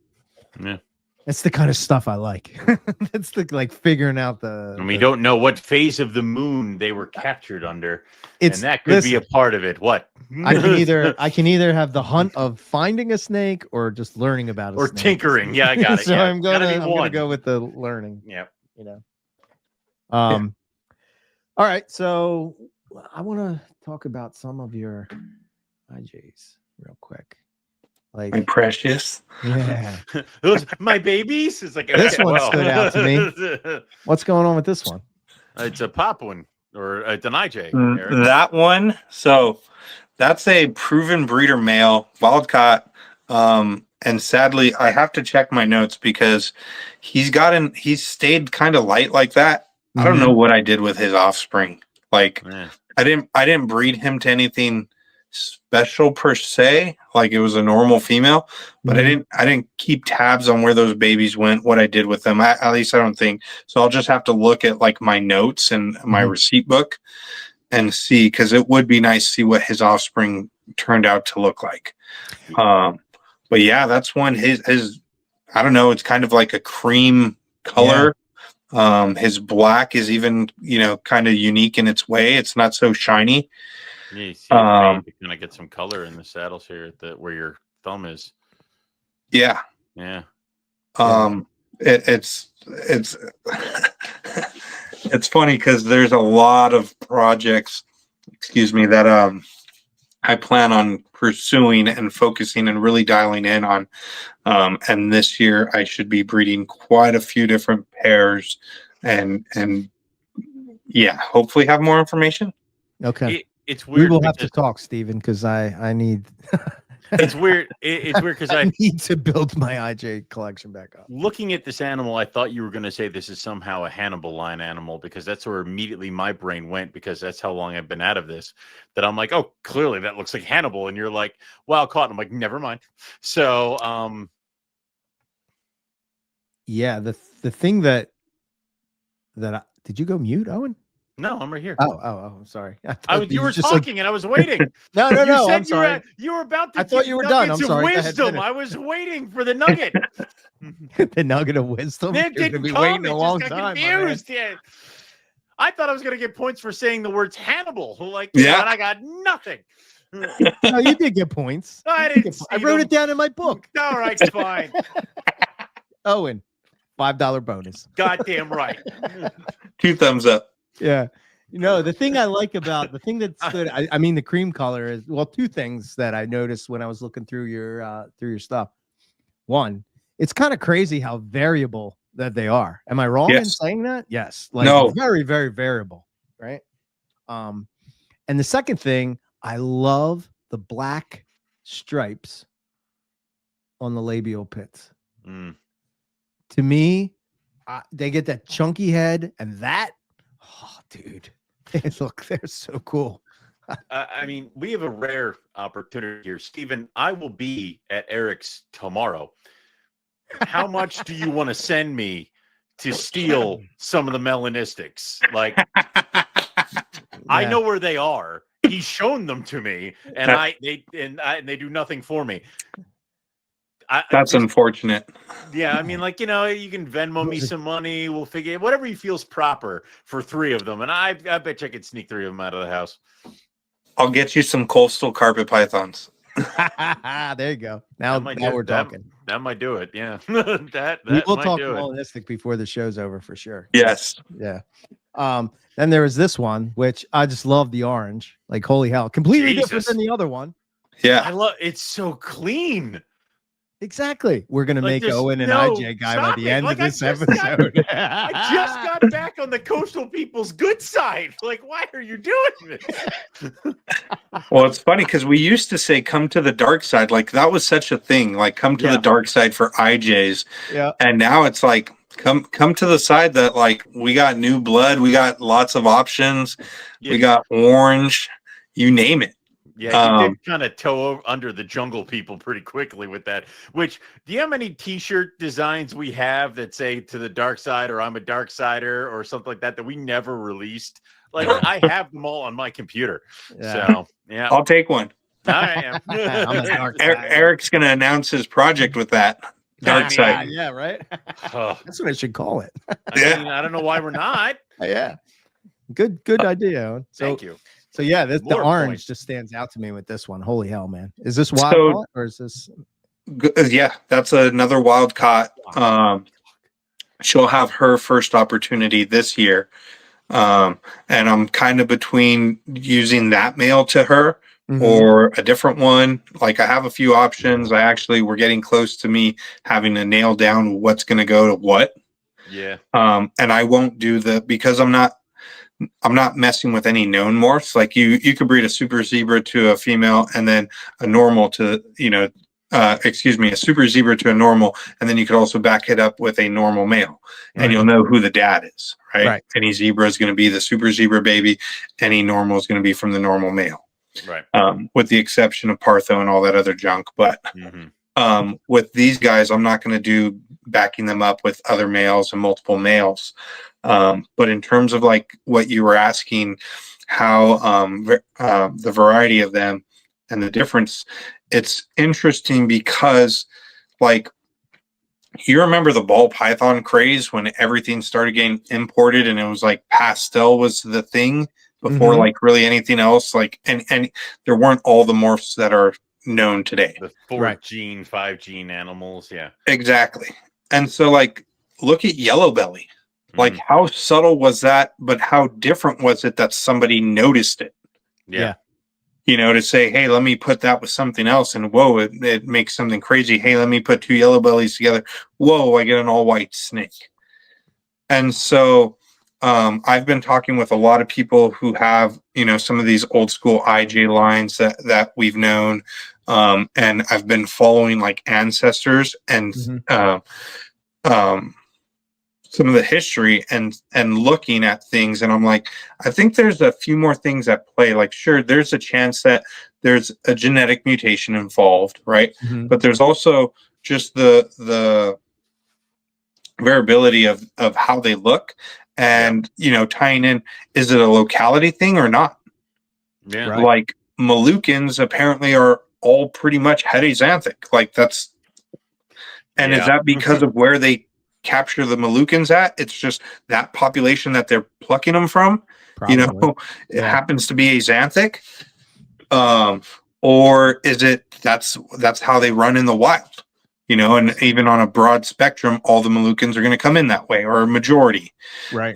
And so with the IJs, with all the different flavors that I have, and I'm fortunate to have, it's like, how much of this is going to prove out to be a genetic mutation that is as minor as yellow belly and as major as axanthic or pattern mutation? Yeah, I mean, I think there's a huge opportunity for that. I think that carpet python, I think that people sleep on those type of things. In the early days, I was definitely more of a morph guy back then, but one of my things that I was looking for was that new morph, right? Mm-hmm. I was looking for, that's how I got poison ivy, because I was like, come on, man, they can't all have these different things. And to your point, yellow belly is a perfect example. It's like, you breed it to this thing and it becomes, I don't know, what's that, G stripe or something like that, it becomes this crazy striped yellow ball python. Yeah. Why is that not possible with these? They're pythons. It's still all the same thing. And I have been obsessed over the last 3 years with wild carpets. I think I've seen almost every carpet python that's on iNet. Anytime that people find carpets, they send me pictures of them. I have this zip drive with thousands of pictures of wild carpets, and all the time I see that, I'm like, there was one, remember the patternless coastal, Owen? Yes, the remember hypo the one that looks coastal? like a hypo, and it's like, this is a hypo. I mean, I bet you if you breed this is a hypo. When we had if you sold that, and I've seen multiple animals that look like that hypo, like multiple, and it's like, all right, well, clearly there's one carpet, or that's a isolated population where a couple of hypos popped in and they're doing all right. Right. And it's like, you watch that and you kind of see how that would just kind of be this thing. It's weird because it's like, sometimes the mutation just pops up. Like, I know that a lot of people sent me this past week, the Kentucky Reptile Zoo hatched out an albino Madagascar giant hog. Oh, okay. And that was from two apparently unrelated animals that were bred together to produce that, which is, if that's true, the odds, holy shit. But that happens sometimes. But so that happens in the wild too. And I think if it's not an albino, it can still blend in and survive. And then it passes on those genes. Like, I also know that, like, where I go to drop off packages when I ship out snakes is attached to the small airport down here. And there's a herd of deer that live on the airport grounds because nobody can shoot them. They're piebald. They have white spots because they got in there and they're not dead. Sure. So it's worked out. So that happens in the wild. So just looking at some of the variabilities and what people could do, there's so many more options. It just seems like we kind of get stuck in our own thing of, well, we're going to make the jungle yellow and black and go that way with it, as opposed to going another direction with it. At least with Papuans, there's a tons of different flavors, tons of different colors. And there's a lot of stuff that could be in there. Polygenic. There could be genetic mutation. There could be isolated. Sure. A pretty one. You could have hatched when you got those ones, those wild caughts, that could have been the pretty one, and everybody else might have been kind of me. Like, it's weird. I don't know how the clutch worked. So, but it's good to kind of play with, because who knows? That one is so clean, and there's so many different things you could do with that. Like, and the problem is that some people seeing that on a table are going to be like, I'm going to breed it to my granite. And I'm like, that would be not good, in my opinion. I would go a different direction than that. So, like a jag. Yeah, why not? Now you've done it. Like, now I was going to breed it to a chondro. Yeah, perfect. I crossed it with a breadlight. How? Like, it's. Well, we're going to talk about breadlight crosses, don't we? But well, and on the note of, like, we know that, drawing the parallel between ball pythons, a crap ton were imported, and so were a bunch of morphs, unknowingly. But is it, again, when we start talking about population or, real quick sidebar, brownie points, I think I'll get with Owen. Like, I know about red factor in corn snakes. Yeah. And same thing. That's one that's like subtle, right? But you mix it with other stuff, like goes crazy. Yes. Anyways, I don't have the patience for that crap. I want to see my high white Okie and know what I'm doing. Okay. Same thing now has started happening with Cali Kings. Like, I'm like, how many high white Cali Kings can I get? Because then it's just a high white. They're done. Next. Like, it's yeah, I don't have time for that shit. But if a spontaneous het hatches, but it looks normal, and it grows up and it's a male, and he breeds 5 or 10 females in the wild, half those babies are all pos hets, Yep. And so is it that unlikely or rare, like, especially if the first founder animal is the het and it happens to be a male that breeds multiple females? Right. It isn't, because when we were down there, Gavin told us that he had one male breed all the female carpets, all the female Darwin carpets in the botanical gardens, because he just went across the trees to where each one of them was living, and he got every single one in the botanical garden. And it's just like, all right, so now all the babies that hatched that year in that area, if they grew up to adulthood, it's like you're breeding brother to sister back. And it's like, if there is pos hets, that's where it comes through. Yeah. So it's possible. I mean, we all kind of hope and pray, but I'm working it from many different angles of, this is nothing, this is something, this is possible, this is maybe a poly trait, like what all the things we just kind of touched on. And line breeding is going to be a thing as well that I'll continue doing. Can we name it a hidden gene when we get it? Like when it hatches, can we call it a hidden gene? Yeah, it's hiding. Yeah. Well, okay. On that note, like, how many of these animals, like, we talked about it a little bit the other day, Eric, but if you look at, let's just use my collection with that variety, right? Some of these things you're going to look at and you're going to say, that looks like, and you'll say a known established gene. Right. And the problem is, I would love to do that, but then what's going to happen? Oh, he's saying he has something, or he didn't test breed it, or anything, or he's just trying to claim that to raise his price.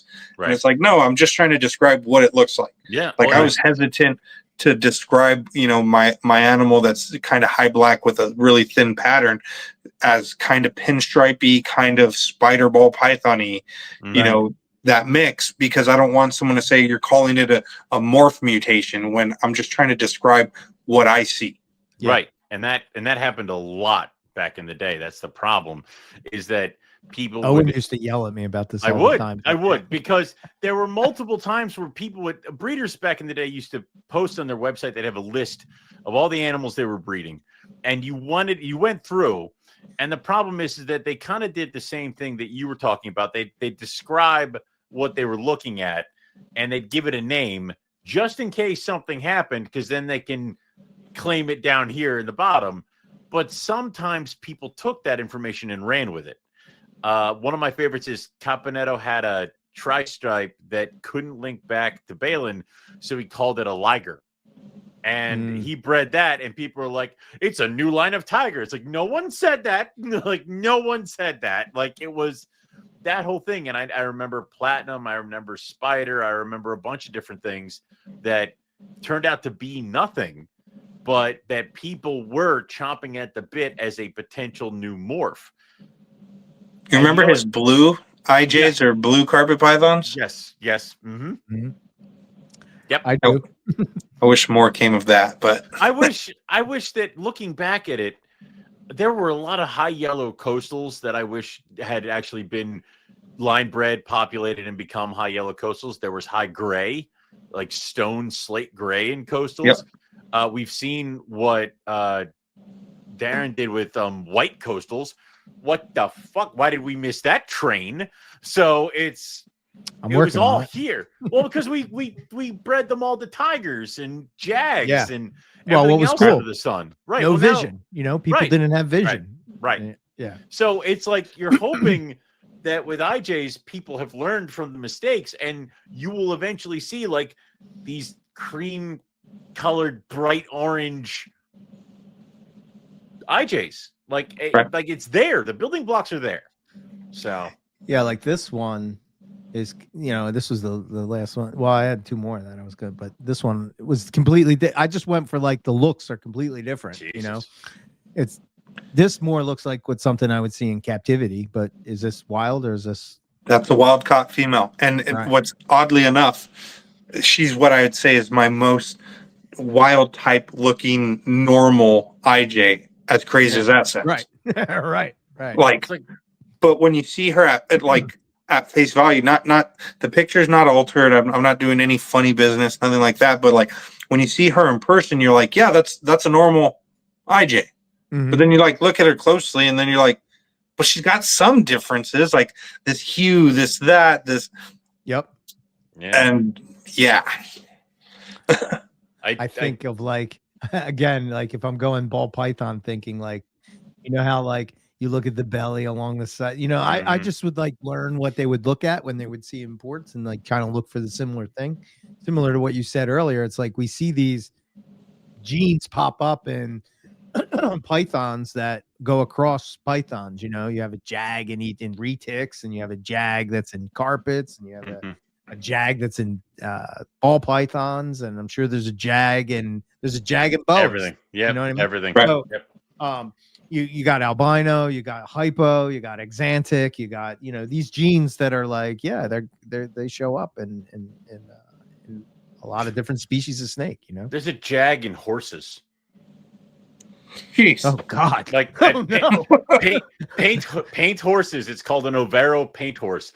It's born. It's got a crazy ass pattern, and when you breed them together, you got a 25% chance of getting an all white baby that dies. Does that sound familiar? So A little bit. Yeah. Are they neuro too? I believe so, and they also have digestive issues where their digestion tract does not connect correctly. So it's Ooh, not tell me. good. They don't breed these horses, do they? Oh. I mean, I think it's easier to track in horses than like, let's not do that. Let's not like, keep doing let's this. not do this. I think it's in horses. It's like, unlike eggs, where it's like 25% chance it's going to be a problem.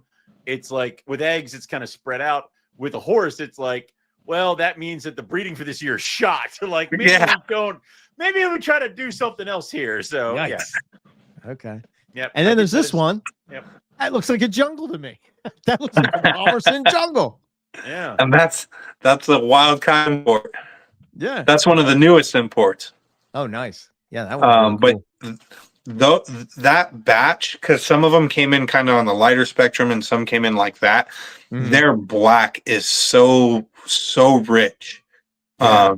And oddly enough, it's actually, I need to talk to you about these ones because they have little flecks, and I don't know, something tells me like if there was a snake that I could say from hatching, which I didn't have this one when it hatched, but from hatching, like, oh, that could be IMG, like it would be this group.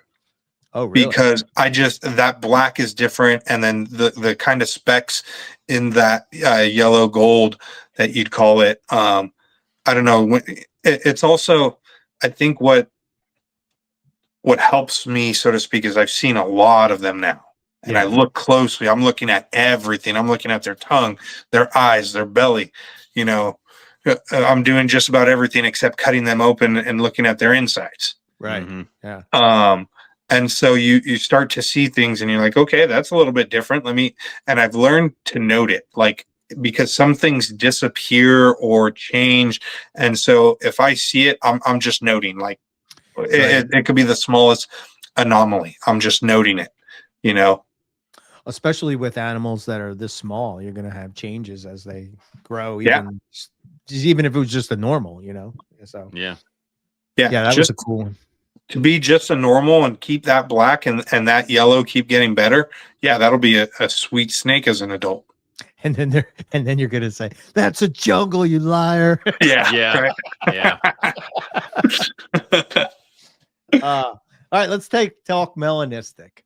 So, I don't know. You want me? Well, why don't you share what you have going on melanistic wise? Here, let's pull this one up here real quick. I want to get two eye. Yeah, that's nice. This is one of the IJs. That's beautiful. That's one of the IJs that lives here. Really? Yeah. That's going to come with me when it breeds, right? Yeah. Oh, I mean, after it breeds, that's the one that's coming to my house. That is the het granite male, the one that I'm raising up. So that's him. I like the fishnetty look. And then I'm not sure if I can just kind of swap it over, but hold on. That's a beautiful animal. Yeah, he's not bad. And that was I'm proud of you, Owen. Thank you. I picked the right ones. And then this is the female. You produced that and held it back? No, I did not. I got them in a trade from a friend from Jay Jacoby. He had a friend that did carpet pythons and stuff like that and was getting out of it. And I traded him Chinese king rats for these guys. This is a female. I bet you that has Viking reptilia in it. Probably. I believe so.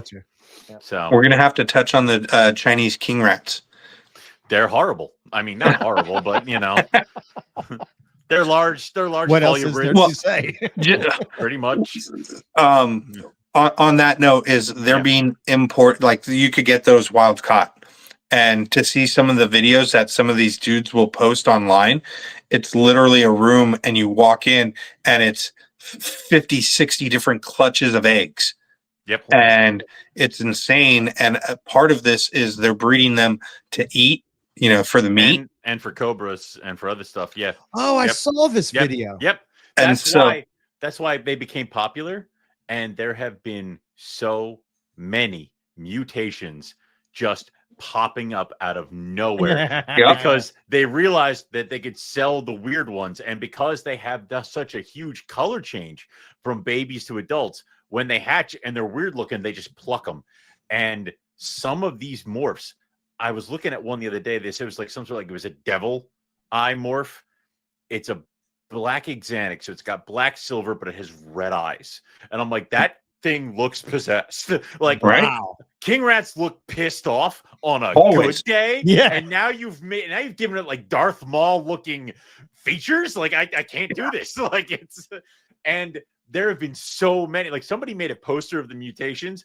Like 2 weeks later, it was out of date by like 4 or 5, and they grow like weeds. So they're just coming in, and people are getting this stuff. And I only have 3 right now, and I'm like, I need to stop because there's so many ways. Axanthics are gorgeous because they have the black and the blue and the silver and the eyes. And I have albinos. I have T-Paz, T-Neg, and Keith just got some. Yes, Keith got Axanthics, which I'm happy, and I need him to keep Axanthics. Got to be proven, but it's got the look. Yeah. I want him to keep them over there for a very long time, because if he does what Keith does and is through the Eric thing of like, yeah, I bred them, they're cool. Hey, Owen, I'm gonna be like, yes, and then I'm gonna have 5. Okay, like we need to not do do Yeah. I see what you did there, Steven. Well played. Yeah, it was good. Yeah, it was nice. Yeah, that was good. Okay, back to your het granites. My het granites are my het granites. I'll produce them. Those two are on. They won't go onto rats, which is why I partially hate them. But they're getting XL mice, which is fine.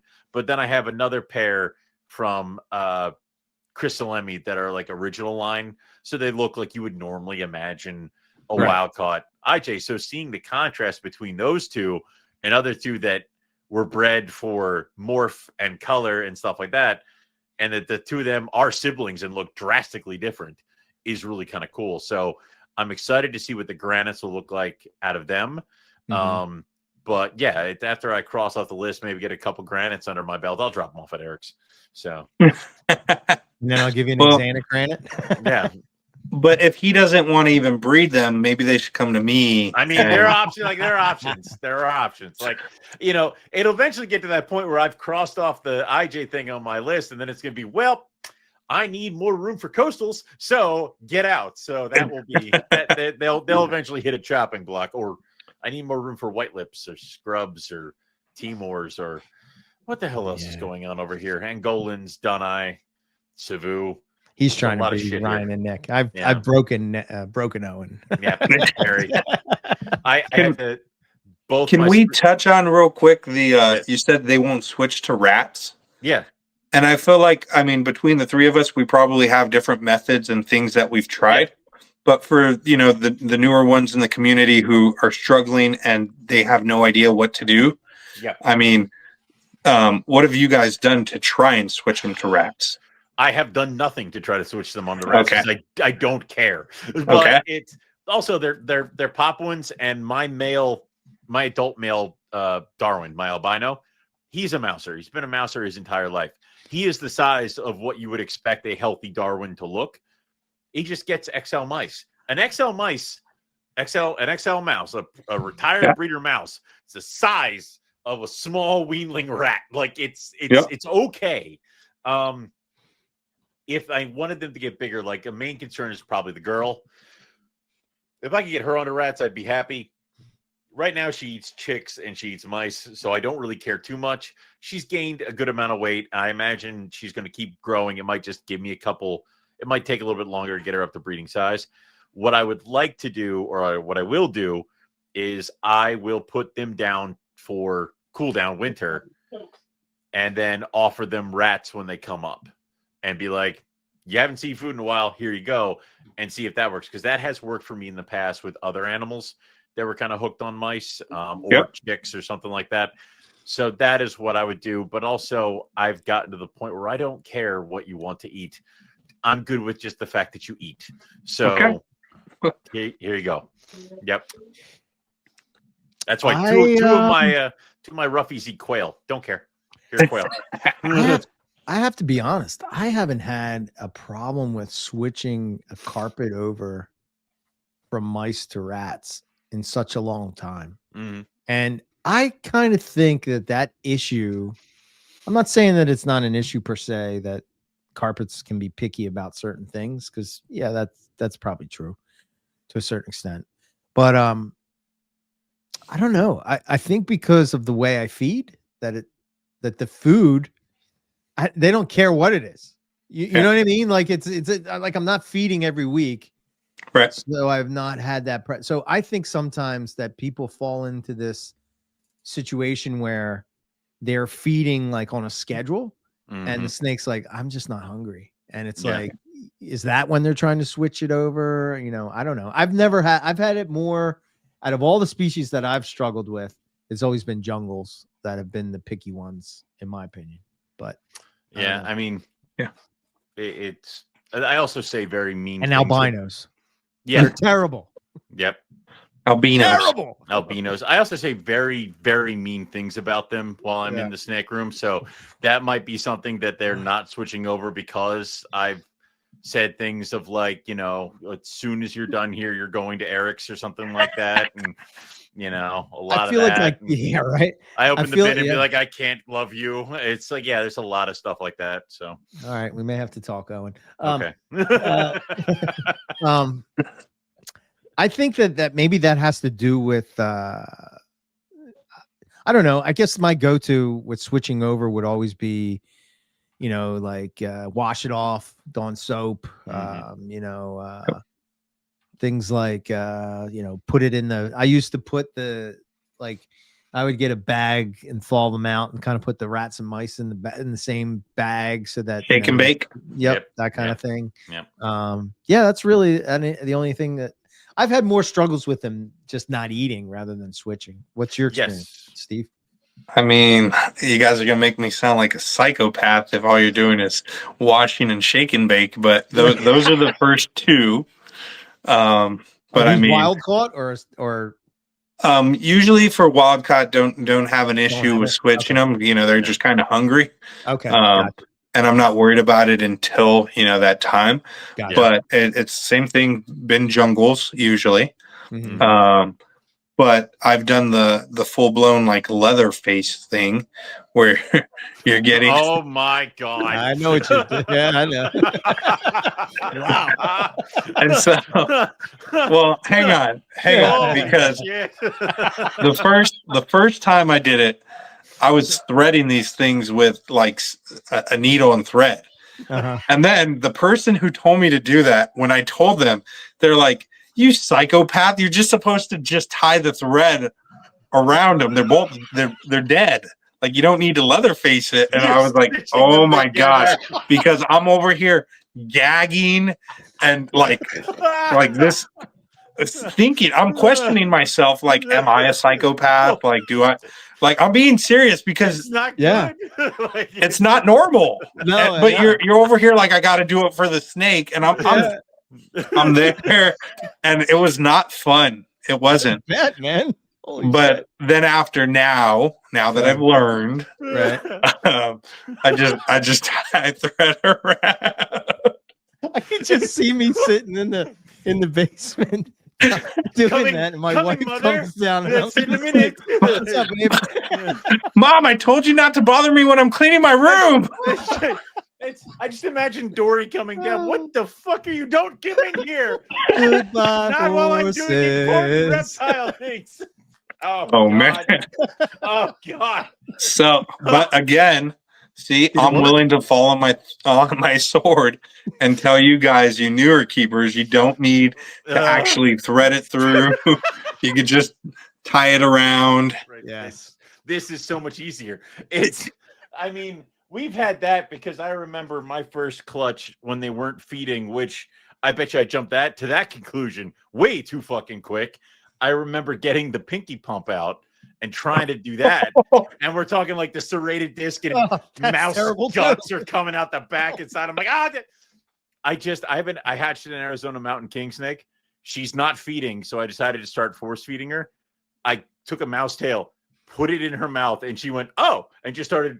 I'm like, she was done in 5 seconds. No problem. I'm like, this was so much easier. Yeah. Why? Like, the pinky pump inventor was a sick person. Yeah, he was. It was. What is wrong with you? That's coming from Leatherface. Right. When you did the snake eat? Yeah, okay. It did. I mean, it fucking better. After all that, and the snake's like, no. Yeah, we weren't going back. You have any idea what I did for you? Not kidding here. I didn't do it enough. It detached, so while I was swallowing the mouse, I got back to it. No. Oh man, that was great. Anyway, we live and we learn. What's that? Yeah. What's that TikTok? We listen and we don't judge or whatever. Right. Yeah. Oh man, that's great. Okay, melanistic IJs. We'll close out with melanistic IJs. Yeah, please, God. Yeah. The palate cleanser, please.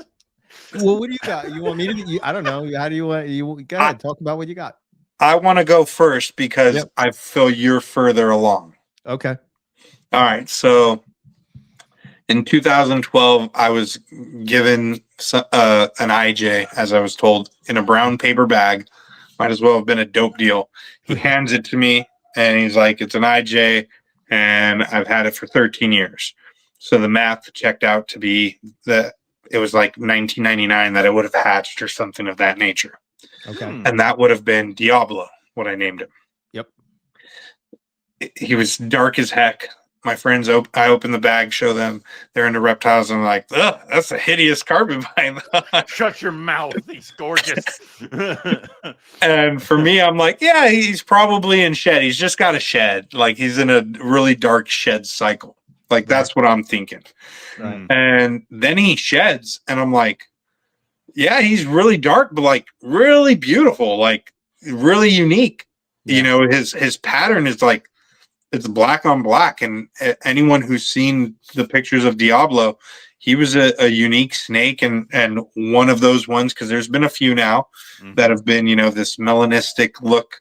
And, you know, originally we were throwing around, maybe is he a different line of axanthic or what, or IMG. And I got no history on him, no nothing. So I breed him to like an F1 or an F2 that I acquired from a friend. Run of the mill. That's a story for another day. Right. IJ. And the babies hatch out all looking normal. And, you know, at the time, I didn't have the space or time to hold back the entire clutch. So like a knucklehead, I sold majority of the babies. I held back one, which would have been Pretzel. I think that year was just one. And then she grew up to be really light. Her black kind of started to fade. It didn't get deeper or richer. Her gold stayed, but the black had like an interesting brownish hue, so to speak, like almost like a chocolate. Okay. In her later years. I bred Diablo back to her, and the babies hatched out, kinked up. So then I held back other females and then kinked up. And me and Nick had a conversation about it. And he's like, there are some melanistic traits that are known for having high kink babies and offspring. And so maybe you really do got something, but it's hard to say. And that was both doing artificial incubation and maternal incubation. Okay. Fast forward, I was able to acquire a female back that he sired, and she actually had a black patch, like a ink splotch, like that was shiny and beautiful black on her neck. I bred them, and that year, that was like my last, right? I had already, like, the rest of the project went either to other hands or died off. And same thing, not hatching any babies. They're all kinked severely. So I bred him to his last daughter with that patch. And actually, no, the patch female might have went to a different male. Long story short, the project's gone. He's dead. Nothing came of that. But I do have another IMG-ish looking animal that hatched out relatively normal, has gotten darker, and that's from actually, dare I say it, but Boa Cabana line that I bred to a farmed hatch. Interesting. And so that's my most recent animal that I've posted that has been very dark. And his sister looks a little more normal, but she's got the hue. And so, like, again, hate to throw out terminology or anything because someone's going to slander me, but the best way to explain it is like he's the double dose copy and she's like the single dose copy. Okay. And I'm sure you've produced enough now, Eric, that you could probably reference what I'm talking about. Yep. Where that's the best way to explain it is like she's not quite normal, but she's definitely not him. Yeah. Yeah. So go ahead. That's where I'm at. I hope to maybe breed him this season to something. Okay. So for people that don't know, I purchased this snake. Her name was Poison Ivy. The guy that had her actually bred her to a jag. Yep. So there are jags out there. Maybe they're gone now because this is a long time ago. And I was trying. I was very hesitant on getting her because he knew he bought her from Anthony Caponetto, and I was like, oh man, maybe this has jag in it because I know he did a lot of like IJ jags, So I bought her anyway because just of her look. So I get her, and basically from there, I talked to Nick. Nick said, you should breed her to the lightest animal you have. So I bred her the first year to a GQ animal. They all hatch out normal. So I think I put it on MP Forum. Maybe I put it on Facebook. I don't know. Maybe I talked about it on the podcast. But I haven't really talked about Poison Ivy too much because similar to what you're saying, Steven, I don't want the backlash of them saying to me like, oh, you're saying you have a morph. No, I'm not saying I have a morph. I'm just telling you what's happening when I'm breeding these snakes.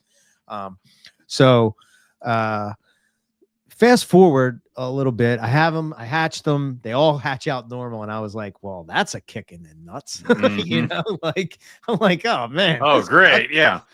So then, especially for how different she is. Yeah. We should note that. Yeah. And he doesn't call it a morph. I do. No. I mean, I remember, again, I can, who I'm talking to, if Owen saw her, you saw Poison Ivy. Yes, I did. So you know what it is. You saw her in person. Yep. Zach Baez saw her. I had her out at Carpet Fest the one year. And I've seen everybody's like, holy shit, dude, something's going on with this, whether it's reproductive or you can reproduce it. I don't know, but something's going on with this snake. So Jake Milbrat contacts me. He's a ball python guy, but used to be a carpet guy. And one of the things that he used to breed was for melanistic jungles and melanistic IJs. So he had purchased this pair of melanistic IJs that he had imported that he bred together. And the baby, and he thought, when you look at these snakes, I guess I'll post them up somewhere so people can see them, but I'll post them over on the Patreon so people can check out what they look like in the thing. And I'll make it so that it's free. So if you want to see them, just go over there. And basically he tells me, he's like, hey man, I got a question. You know, where did you get that snake? We start talking and he says, I really think that snake was the one I produced. Yeah. And they all hatched out normal because at the same time, a friend of his, it just so happens that this sort of happened all at this one time. A friend of his had kept one of the IJs that he had given to him from the clutch. And that one turned out not like poison ivy, but was dark. Right. And then the other snake that was in there, there was another one that I think somebody in Florida had that I swear is from the same clutch, because they look very, very similar. Remember at the time when there was a couple dark IJs going around, and I was like, I bet you that these are all from the same thing, right? And again, it's just my feeling that it was, right? Just because of the circle that we were in, and the people that are seeing it would have bought snakes from the same people, and I don't know, that was my feeling. So anyway, I breed her, I paired them up, I produced them. I think I've produced 4 clutches with the project. 4 clutches? Yeah, 2 of them were from her, and 2 of them were from her offspring. Flash forward, I had a little bit of a situation where they hatched out and they were normal looking. Actually, I do have a picture of one of them that I think, okay, here you go. This is what they hatched out and looked like. Right? Yeah, very normal. I'm getting in there. Hang on. Oh, yeah, hold on. Let me get in there.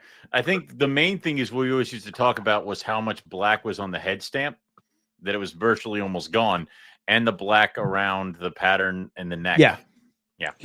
So like the black. I mean, but like, go ahead. Is that a normal IJ? Like, if that's the thing. I mean, sure, there's lots of variety between them, but it's still got a slightly different look. Yes. Yeah, I suppose. I guess at the time, but I guess I was looking for the black snake. Of course. The layman isn't going to see that, but other people will. Turned into this snake. Yes. And that my God, like poison ivy. Steven, I'll give you my PayPal. I'm just saying. or my Venmo. You just whatever you feel is appropriate. Do you take Bitcoin? No. No, I don't play with Monopoly money. So what I noticed about them, as they shed, which I have pictures of all this stuff. Yes. As they shed, their head stamp would get darker and darker and darker until it's sort of like you can see it kind of like just engulfed the head. And then I started to see, you can kind of see where it sort of has pattern at the bottom there, but the black would creep down and it would just get darker and darker. Yeah. The interesting thing is her belly, which I think, So that's not Photoshop? No. Listen. So this is poison ivy it with a marker. Like he didn't like Photoshop. He drew on it. Yeah. I did the jungle way of things. Yeah. Black Panther. Yeah, black. Yeah. But this was poison ivy's belly. And I don't know. It just looked different to me. And I have a better picture of what I'm talking about. This is a terrible the picture. male looked like he was starting to get white on his belly too. Well, no, it's the black that's coming in on the belly, right? Yeah, but I mean, like the I always thought about her is that she always had that weird kind of black and white belly kind of pattern. And the last picture, that boy right there on the paper towel, no, other way, that one. If you look at the curve of his neck, like you can kind of see what there's kind of like right where, there's white creeping down there, like he's going to have that white and black belly too. Yeah, and the belly's the same, and basically the clutches did this. Like that's what they all did. They all were normal looking. Well, not dark. And then you sit they on became dark. So many of these. Like there are so many, Steven. There's a rack of them. Yeah, there is. So this year, I'm not lying. So this year, year, come on, Eric. I told you we got to talk, man. We got to talk. You gotta. So this year, I've been trying to find a nut. So I had some issues with when I raised my hand earlier, right? I had Carpet Fest had brought me back-to-back mite infections, which pretty much just took my collection out, right? So a lot of the animals that I've had that were like, especially the IJs, it's oddly enough, they seemed the ones that were like that went the fastest. And it was like, wow, what the hell? This is bullshit. From not to scare which everybody. made me depressed. What's that? Yeah, well, not to scare everybody, but I have heard tale of mites that seem to somehow be immune to all the tricks that we've learned of how to deal with these horrible things. Yeah, like apparently there's some kind of new thing out though. Yeah, like I've heard from several people. I've heard from several people that get it where they're spraying cages, doing all the stuff we would normally do, and the mites are just like they're resilient now. Yeah. So that's bad. Scary. Yeah, it's terrifying. So anyway, quarantine. Luckily, I still had those, and I'm working that project. But I didn't have a female to breed because, oddly enough, in the clutches, it's almost all males, right? So I have no females, which I think is weird. I think you need both of those, yeah, in order to. So I'm looking for a female that I could pair up. So Ish has this dark female that kind of looks like what you're talking. Like I would say she has one copy, right? That kind of dark, right? Right. Mm-hmm. So I got her from him, and that male, that one that I showed earlier, is going to go with that female this year, and we'll see what happens. That's kind of where my project is at. So. Awesome. Exciting. Yeah. But yeah. Sorry about, what happened in your collection, but onward and upward, right? Right. Yeah. And so Eric, did you see his hands? He was like, yeah, that's yeah. Oh my. Oh. Because now I gotta say this. I didn't go to those Carpet Fests. I did not crash his collection. Yeah. That's true. You didn't. Yeah. Yep. In fact, hamburgers.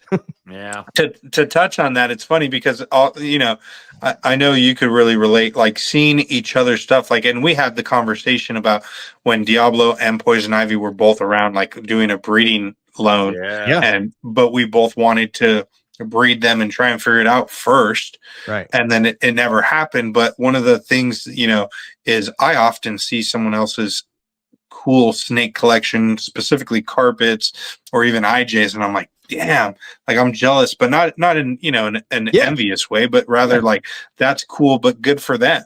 Yeah. And I think that's if more of us were rooting for each other, it's gonna come around. Like if Poison Ivy, you're able to figure out exactly what it is, and it's that baby changing like that's a good sign. Yeah. Whether it's is it recessive, incomplete, dominant, or just polygenic, and you're gonna line breed it. Yeah, it's still cool, and I'm rooting for you because I would love to have that in my collection. Yeah, I can't just have one, right? Right. We got to have multiples. Once and then it's out there, I want it. Yeah, right. Yeah, there's going to be EB line, SBK line, like right. The thing that always made me nervous with like keeping them all is that if something happened, luckily I was able to sort of, because to me, they were like precious cargo. Not that the other ones weren't, but like to me, I felt like to the community, I have to, I have to take these out and figure that out. But I don't know. I don't want I'm not calling, to your point, I don't know. It could be just a line bred thing. It could be, it's a locality that looks darker or whatever. But what I'm seeing is saying that there's something more, but I haven't proven it yet. You know what I mean? So I keep it close to my chest. I would 100% agree because we've seen it in other pythons. Like, what is it? The melanistic womas hatch out looking normal. And then they Do just they? get black. Yes. Oh, I didn't know that. Okay. Boas for sure. IMG. Boas, yeah, that I know. I tell you these things, and you just don't listen to me. Mm. Like, but it's possible, and I think with further line breeding, you're going to get deeper, darker blacks. It's going to happen faster. It's going to be more complete. Well, yeah, I think my feeling is if that Nick could make ivories look white, jungles look white, and that's not necessarily a gene, right? Yours is so much easier. You're just trying to make everything more black. Like it's so much easier. Like it's just more just black. Mix all the colors together. Yeah, it's. I mean, he's trying. We learned this in first grade, right? He's trying to pull white out of yellow. You're just like, I got it. Like it's But yeah, that's where I'm at with the project. So I'm pretty excited about this year, to be honest with you, because I'm curious to see what happens with this darker female. If I gotta follow up with Ish, I think she's an import. I think she is. You got a girl from Ish? Yes. Darker. I was gonna say, if not, I got an import. Yeah. Well, he's got multiple males, people. Like it's. Oh, I was saying about having all the animals here and then not, not sending them out to places. But like my fear is that if I go and send them out to places and I send it to the wrong person, then they're gonna screw everything up because they're not. You know what I mean? So it's about finding that right person that's in the same mindset as me, and it's not about making money or So are we buying? If anyone's gonna screw this up, it's gonna be me. I'll do it my way. Hold my beer. Are we buying Steven's soul right now? Is this what we're doing? Like, is this the whole point of this show? Is now there's some sort of dark contract? No, I wanted to talk IJs. Yeah. Well, why isn't there a dark contract? What are we doing? Right. We can talk later. We'll talk later. Off air. But I think to Eric's point is like, how many people, like when you guys are doing the show, so many people are talking about, the collection, and a lot of people have the variety. Mm-hmm. Right. How many people are dialed in, like, and only keep one thing? Like, if you ask me, and I don't know this to be for sure, but like Greg Heim, if I'm pronouncing that name, his last name properly, in my mind, he only breeds RPD diamonds. Yeah, he's dialed in the diamonds. That's it. Yeah, all he does. And so, certain people get known for just certain things, but to be able to talk IJs, like how many people out there are really talking just IJs versus, I got some cool IJs that I got from someone, and here's all my other stuff. Right. I think it's me, you, who else?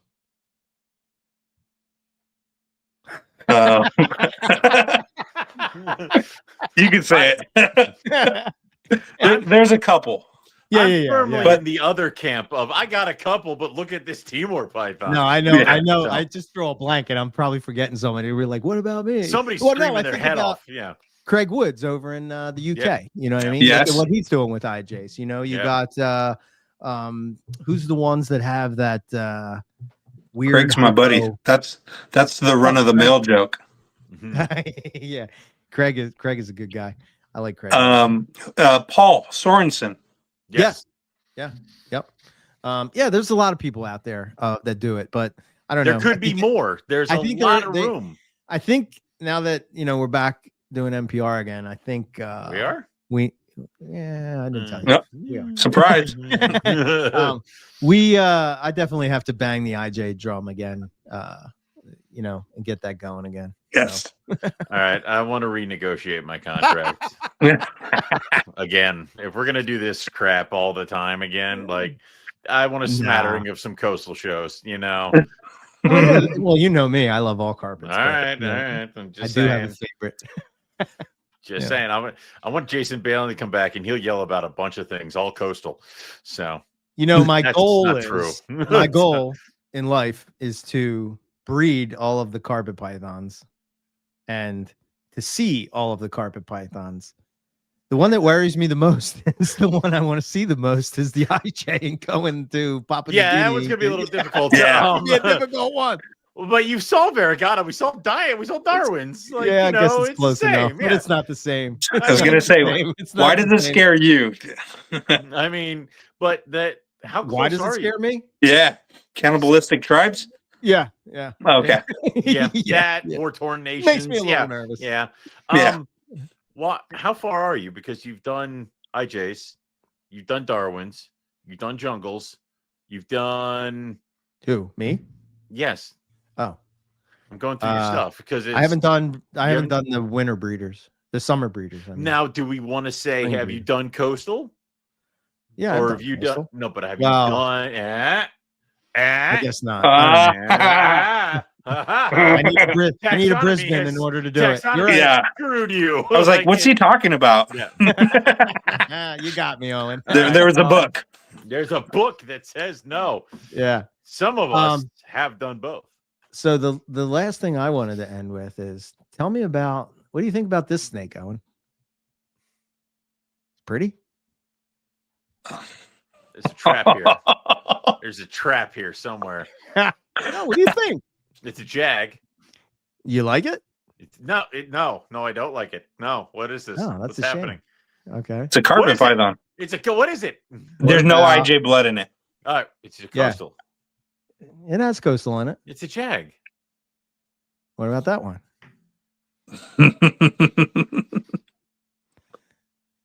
What say you, Owen? What is that? It's caramel or hypo? Or is it a There's red? no wrong answer. It's 1-3. What is this? You're kind of right so far. You're in the right area. What is it? What is it, Steven? That is from a hypo coastal jag bred to a hypo bredli. Both those animals. So you tell me. And you know what's really insane? I wish I would have been prepped for this, unless it's easy enough for you to scroll back on my Instagram. Sure. One of their siblings hatched out and normal, straight up normal, dark, like you're like, ooh, that's like, it didn't get any form of hypo blood. And now it's so freaking light. It's got like an olive green hue to it. I smell toast.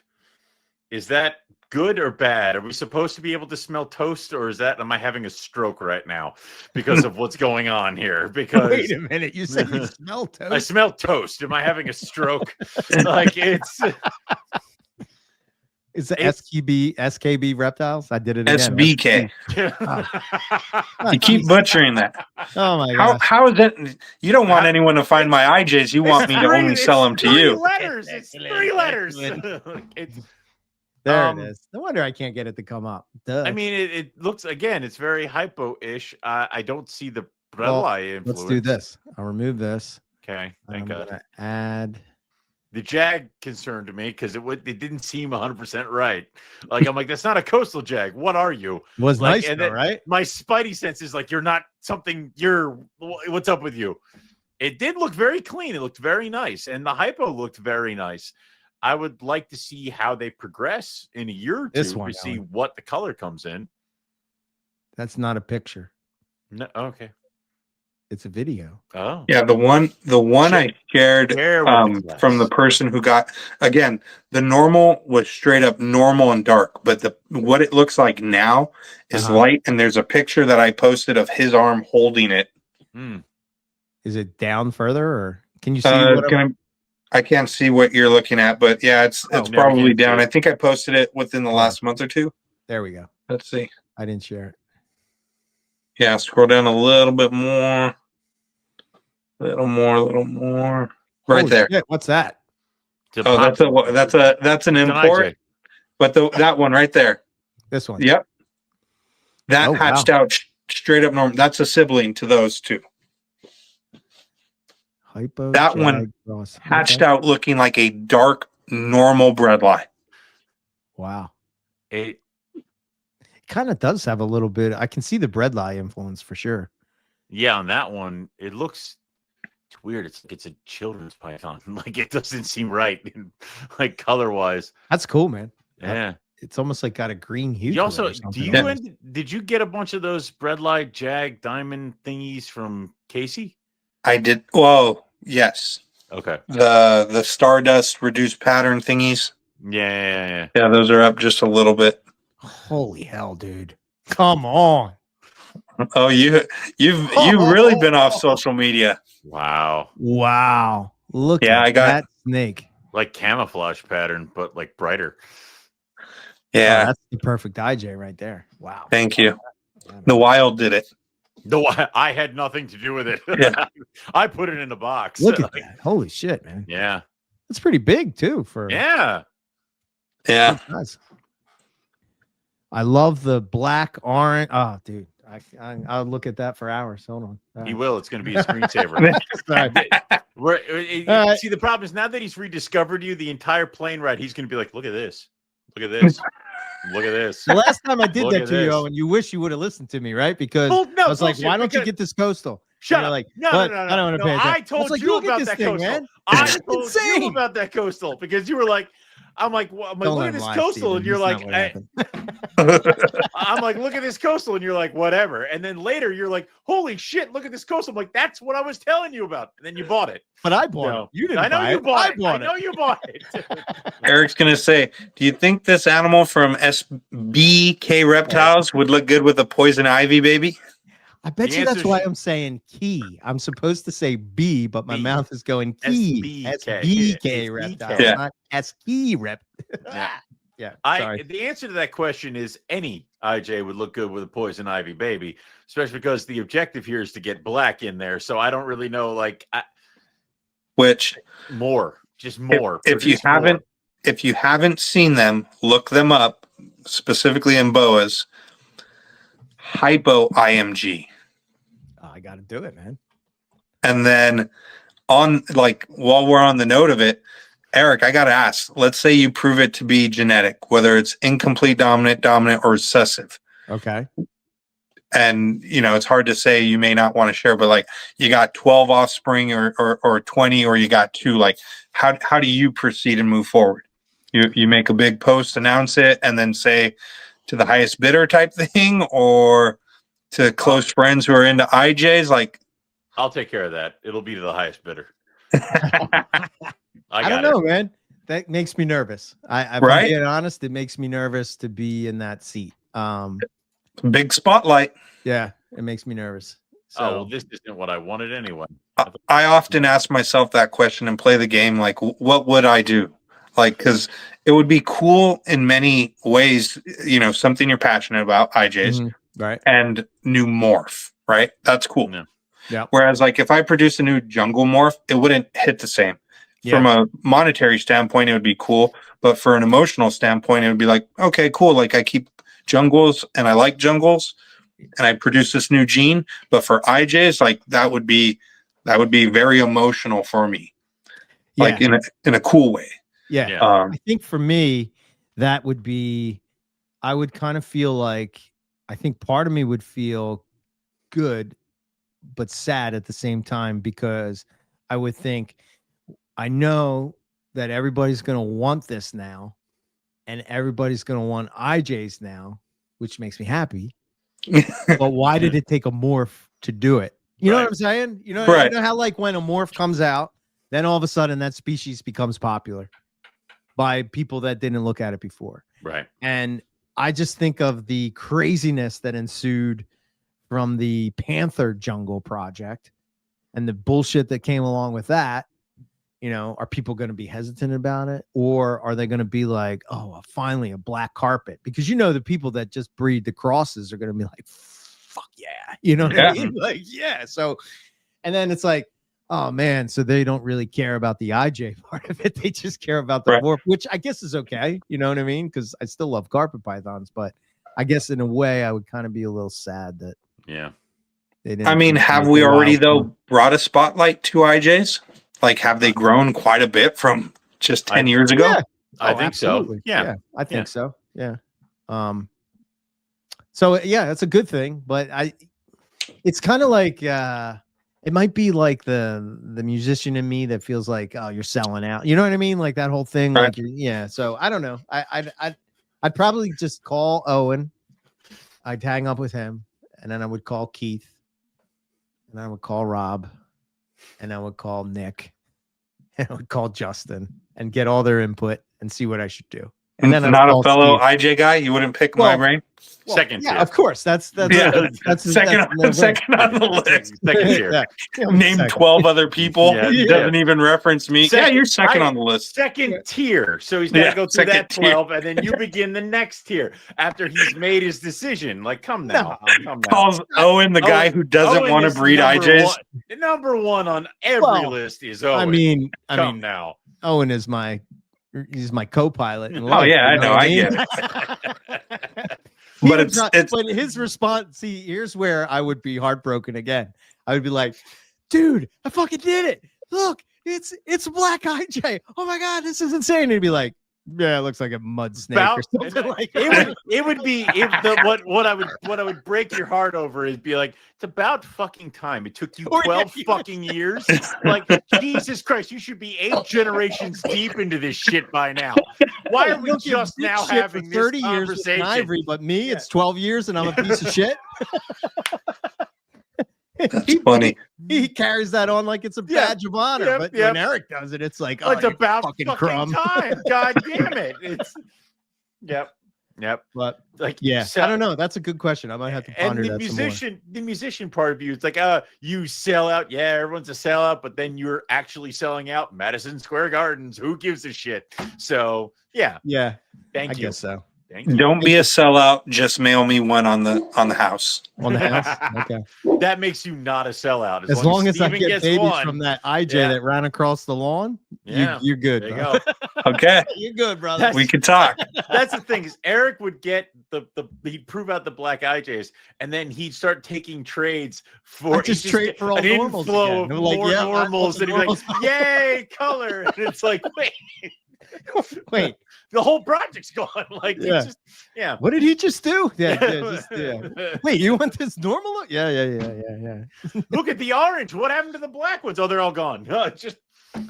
No, I wish, I think like, I wish there was, I don't know, maybe, I don't know what's the best way to do that, but like, I kind of, it's probably because I fell out of social media for quite a bit, but, I kind of get feel for like who's who. Oh, you know who I forgot that does IJs? Jared, remember? Bosch. Remember we had him on not too long ago? Oh, he does the Xanax and all that stuff. Yep. I think he was just on the Expert and the Idiot a little while. Maybe it was a while ago. I don't know. Anyway. I guess we could. Wow. See, we're talking IJs. It's 2.5 hours, Owen. Holy shit. I could go another 2.5. Yeah, I probably could. You might have to do that on the. Let's not spoil it. Good. Let's not go crazy here. Let's save it for episode 3 or something. Right. All right. It's been great. Thank you, Steven, for coming on. It's been a real blast. Is there anything else you want to hit on, or you want to toss out socials anyway for people? Because I know Eric butchered your business name 4 times, so you want to make sure we get that out there so that people know where to look for you for your stuff. Yeah. First, leave the drama out of it. Focus on the snakes. IJs are number 1. No. Steven Katz, SBK Reptiles. Yep. Not any other letters. Nope. I know there's some that are similar to my name, but SBK. Oh, no. Now you got me butchering it. I haven't even been drinking. It happened. Oh man, I'm all tongue tied over poison ivy. Yeah. Me too. Yep. I'm gonna go with that. Yeah. Yep. Instagram, Facebook. I haven't posted on YouTube in a long time. Okay. But Instagram and Facebook are the go-to, and I try and share as much IJ content as I can. And if somebody's looking to get some offspring from you, best way is what? Send you a message or something like that? Yeah, send me a message. Give me a call. My website has my cell phone number on it. I haven't posted on my website in probably 5 years. Right. I know you have some killer jungles, but I'm glad we didn't talk about jungles this whole show. Yeah. You really do have some really killer jungles, but me too. Yeah. So, all right. Owen. Thanks. Yeah. Thank you, man. All right. You got anything, Owen? No, for me, if I saw you at Hamburg, awesome. we are headed down to the Texas Carpet Fest, which is past now when this show comes out. So if we saw you there, that was awesome. We'll probably have a recap show of everything that got in there. If I didn't make it back from Texas, Eric left me there, which he probably had a justification for doing so. Hopefully we make it there. I keep hearing words of air traffic controllers. This may be the final NPR episode. If we just throwing that out there too. So then I would message you, Stephen, and make sure that my wife knows that you get the Poison Ivy project. We'll set up. We'll make sure we're good. So, but send it to Stephen. Yeah, to Stephen. Upcoming, I know I have the November Oaks show and the December Morgantown show. So if you wanted to catch anything from me at those shows, I will be there and vending. But that's it. That's all we have for you guys tonight. So we'll say thanks, everyone, for listening, and we'll catch everybody back here next time for some more Morelia Python Radio. Good night.